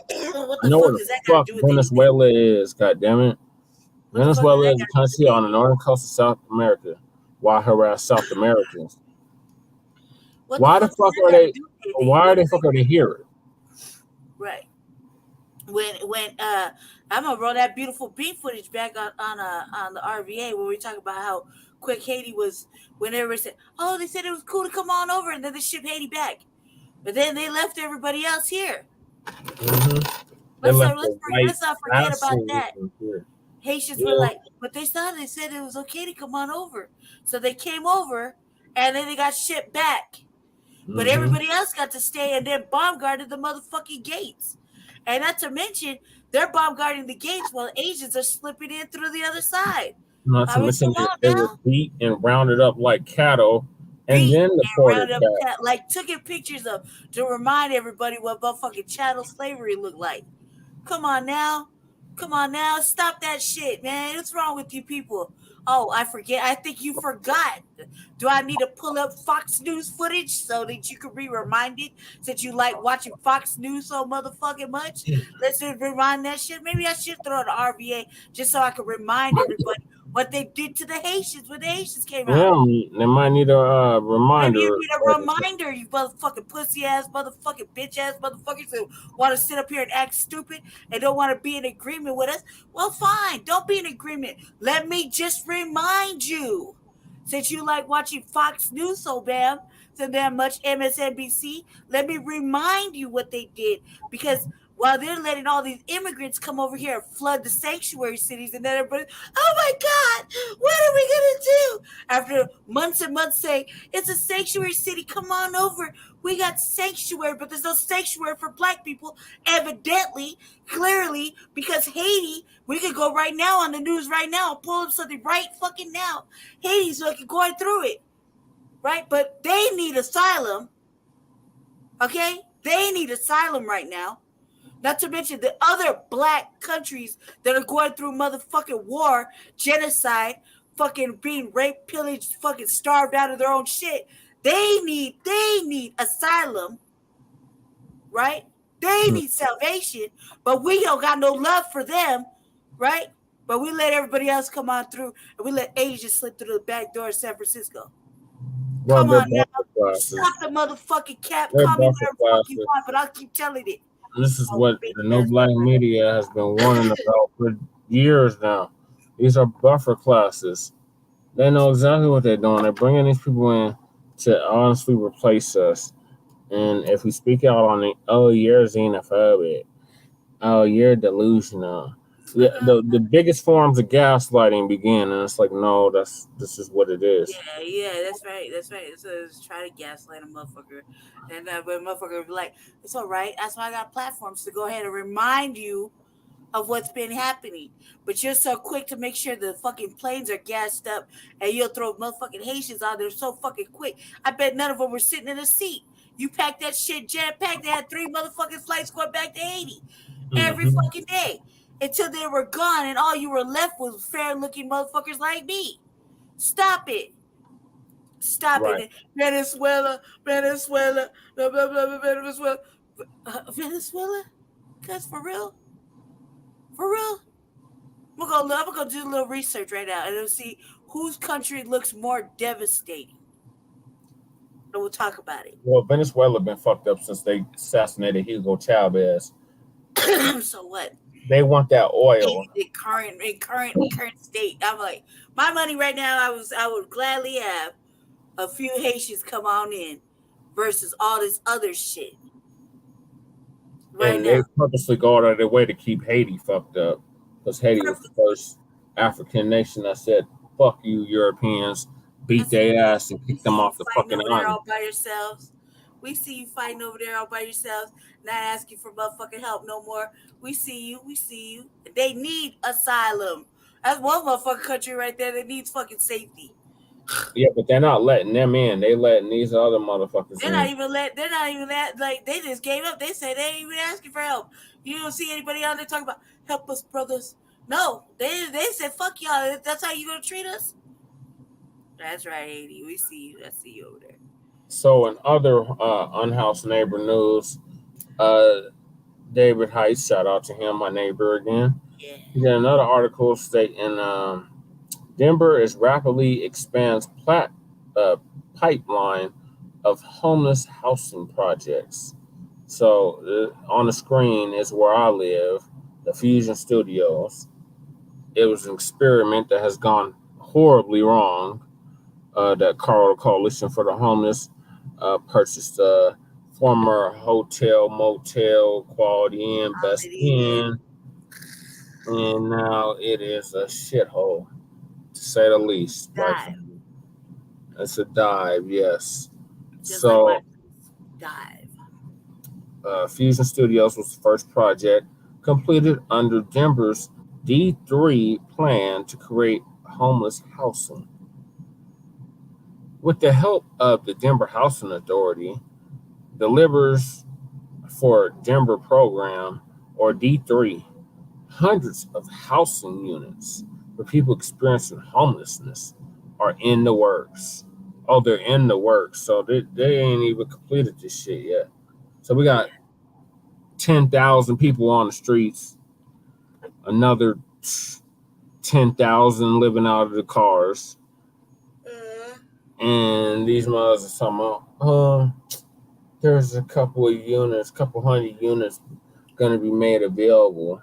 Only for them to live like you do. Like, when I tell Jesse he in a state of fucking emergency in his apartment, like, because he constantly has to keep his shit packed up because he got to get sprayed because other nasty ass individuals in the building decide they want to bring in infestations and keep fucking spreading them around the motherfucker because they don't know how to keep that shit outside. So yeah, he can't even unpack his shit. So that's what, another year going on. So you have to live like that, man? Hell nah. And they won't even let us move to another apartment. But I just met with my case manager last week, and I signed paperwork to actually allow for that to happen. So my voucher can be moved to another spot. Because I've definitely outgrown and grew tired of this goddamn place. 3 years of just complete fucking madness. But at the end of the day, Black family, it be living on the streets. So I have a roof over my head. Huh? Do you think they'll let me move my voucher on Tuesday? Well, I would hope. Because this shit has really gotten on my nerves too. See, man, cause hold on a sec. Hold on, I gotta say something off camera. Fucking thing ran across the floor again. Oh man. Okay, I gotta finish this article too. Members of the Safety, Housing, Education, and Homelessness Committee of City Council heard an update Wednesday on the program from city staff. The program is ahead of schedule in bringing affordable housing and permanent supportive housing for people experiencing homelessness to market, according to city staff.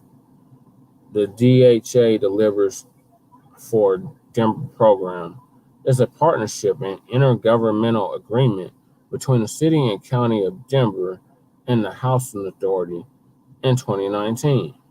The Housing Authority issued $130 million municipal bond backed by city property tax allocations.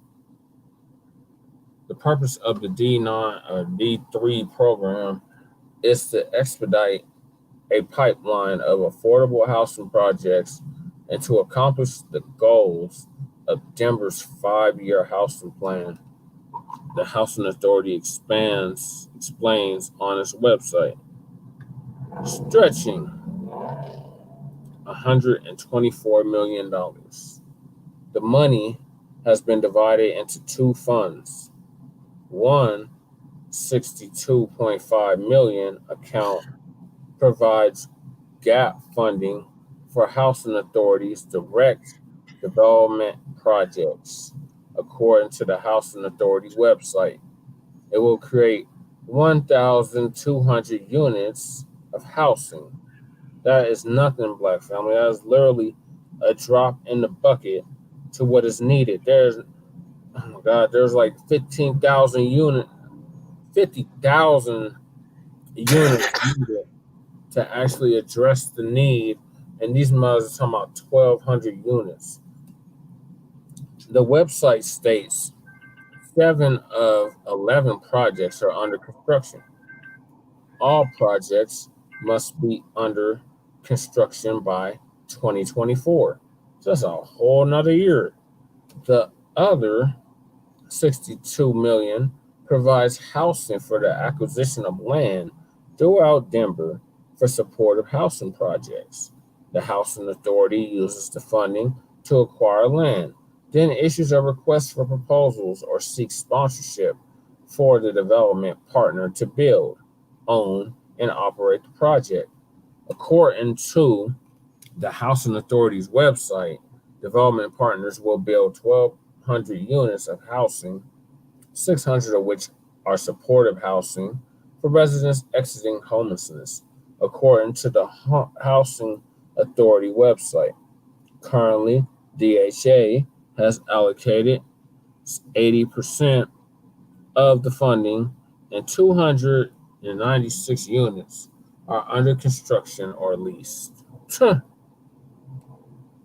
Several projects completed. The D9 program already has created housing for the homeless. The first project was Fusion Studios. That's where I'm at, 3737 Quebec. The Housing Authority's direct pipeline also includes the completion of the Sun Valley redevelopment, which received a Federal Choice Neighborhoods grant.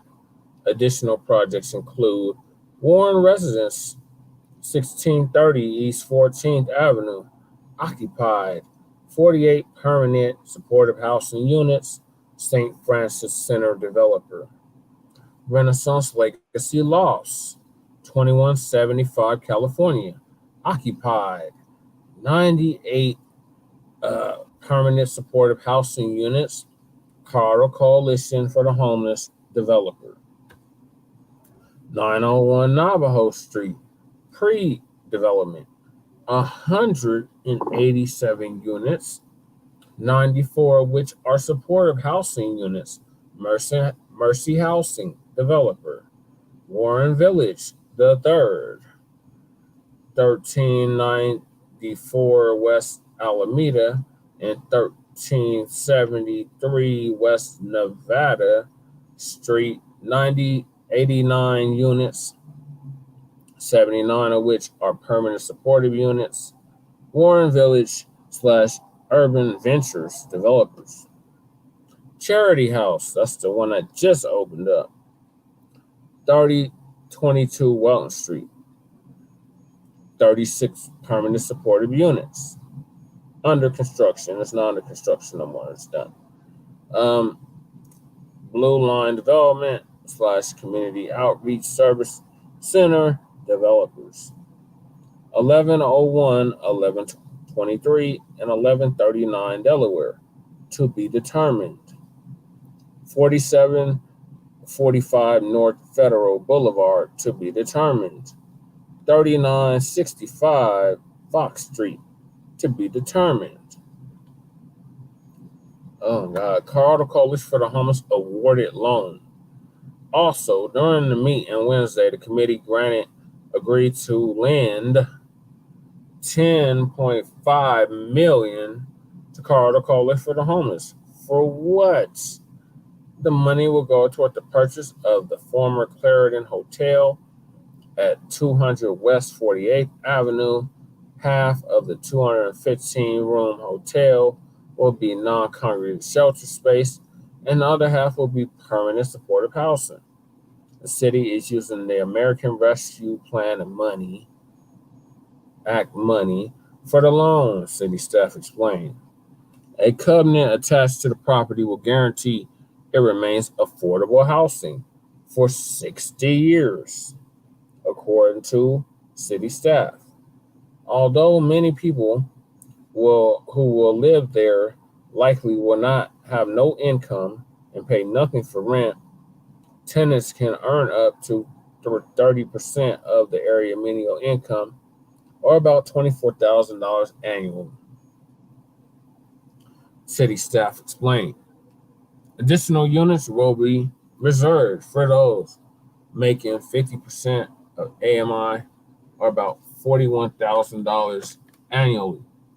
Tenants pay 30% of their rent or their income for rent.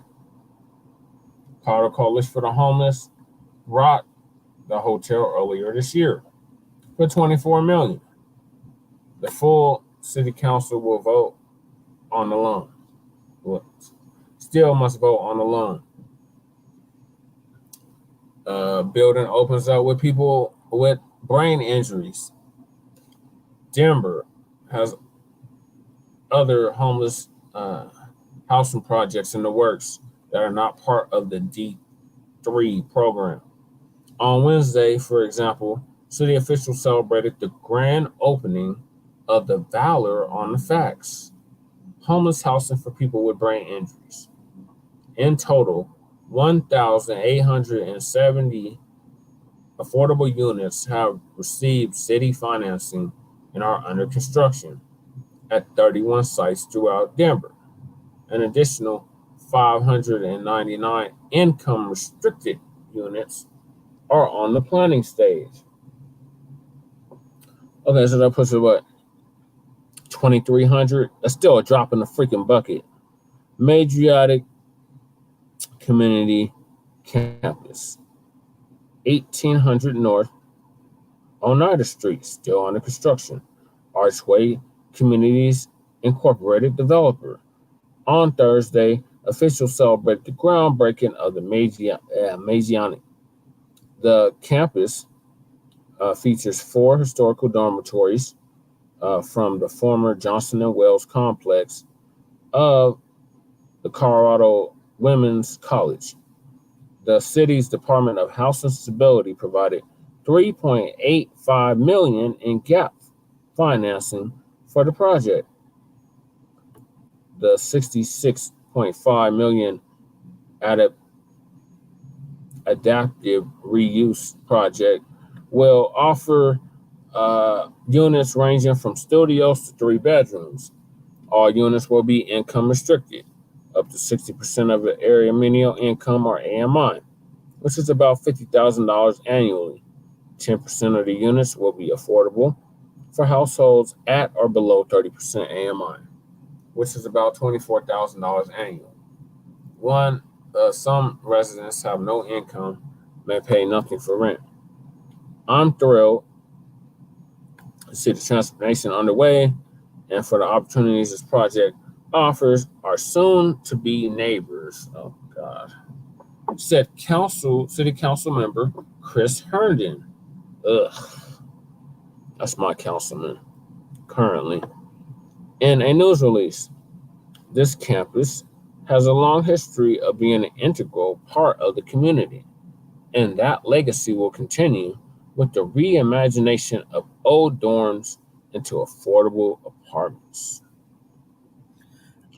DHA's partnership at the campus involved using D3 funds to purchase Gabriel and Tyrannium. I don't know how to say this. Triangular house on the south side of the campus.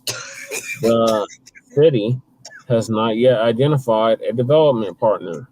Archway's development involves 4 buildings on the north side of the campus.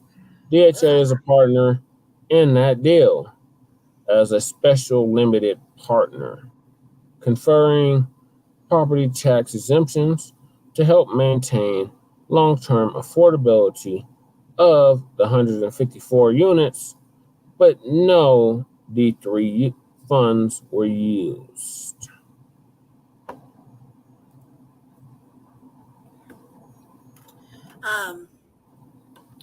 Here's my thoughts on the subject. That was another idea that about the campuses. That was another idea that came out of the brilliance of Team Paris that has been stripped and done with however the fuck they want to, and now it's being pushed through like that. It's just disgusting. So prove it. I got a flyer right here. You know what I mean? From when we were discussing that. Shit is fucking ridiculous. Right. These damn comments are ridiculous.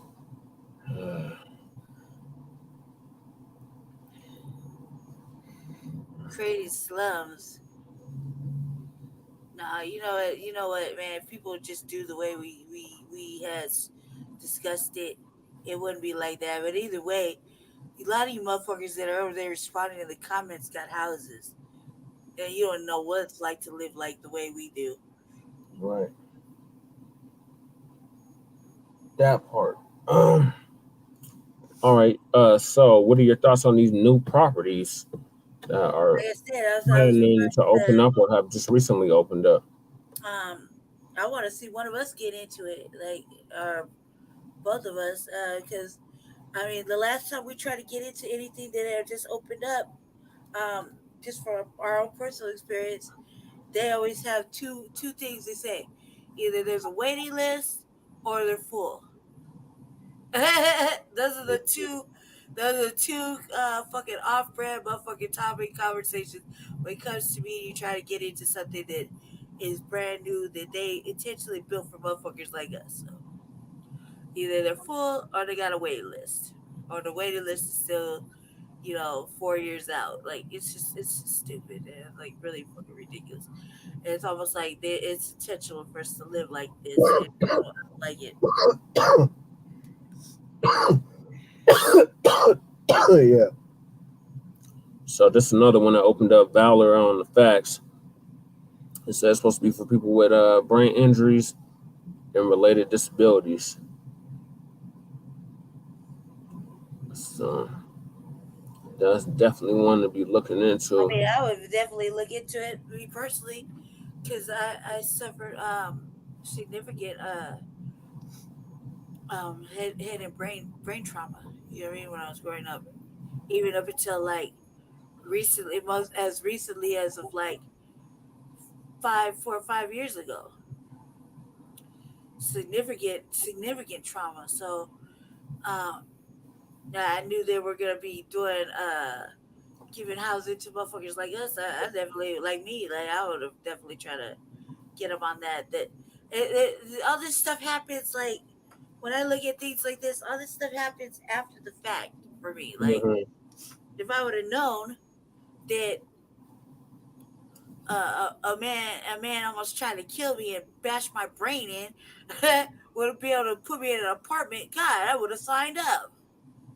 See what I'm saying? That's so fucked up, dude. And then it's not gonna stop me though for trying to get up on a list. So, a lot of these things I qualify for, like just like Jesse just qualifies for a lot of certain houses. I just feel like we're stuck with case management. In my case, I got case management that don't want to do the work, that don't want to try to even do any work, and I have to see them on Wednesday. And on Wednesday, I'm gonna be like, "Look, you're gonna do the work. It's not my neighborhood I'm really upset about. It's my apartment condition I'm living in. You know what I mean?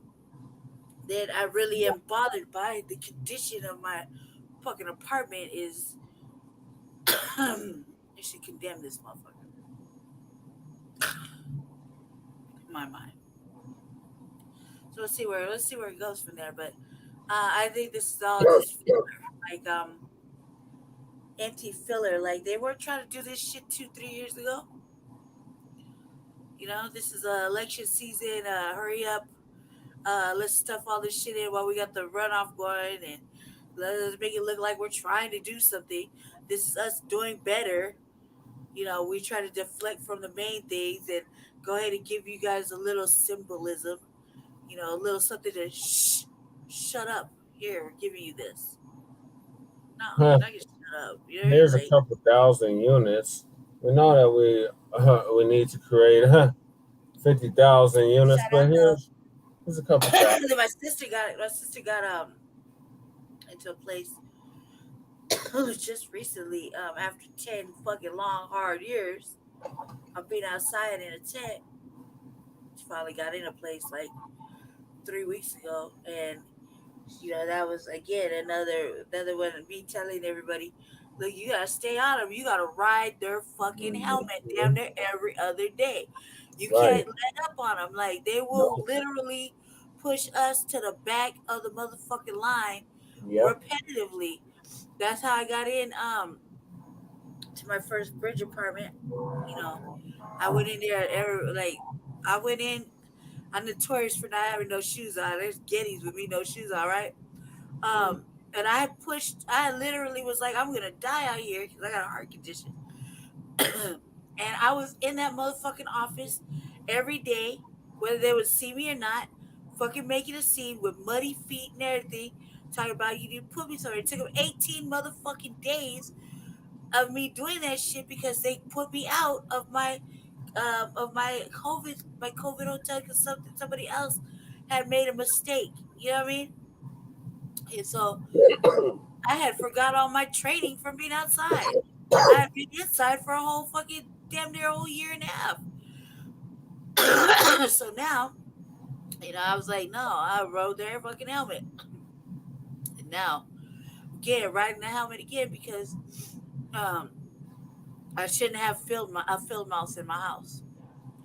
And contrary to what my brother said, I'm getting progressively getting sicker. You know what I mean? So I like to blame that on that, and to say that I shouldn't be living like this. They should have an apartment that has AC and heat, not to be in a fucking couple of bomb cyclones sitting here making little makeshift fires on my desk like we somewhere else. You know what I mean?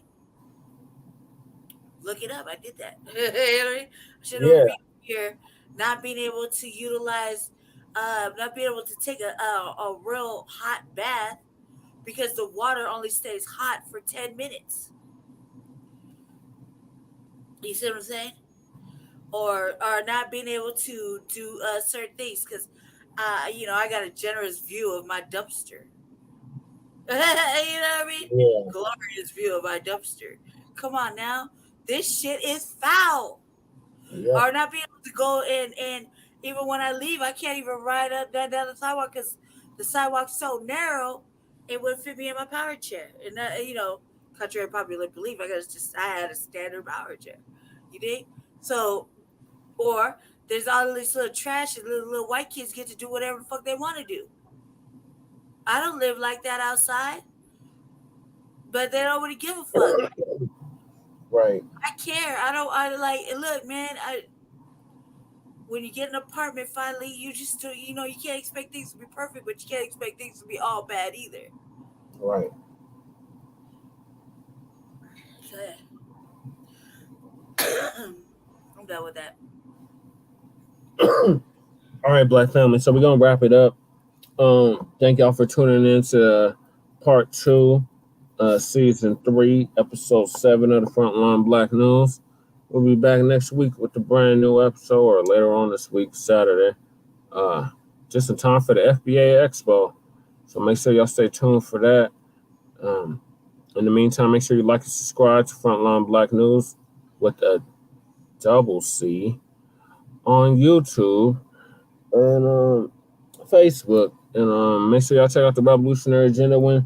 When can the people expect a new episode of the Revolutionary Agenda, Lady Shay? I think I had a broadcast later on this evening on another platform.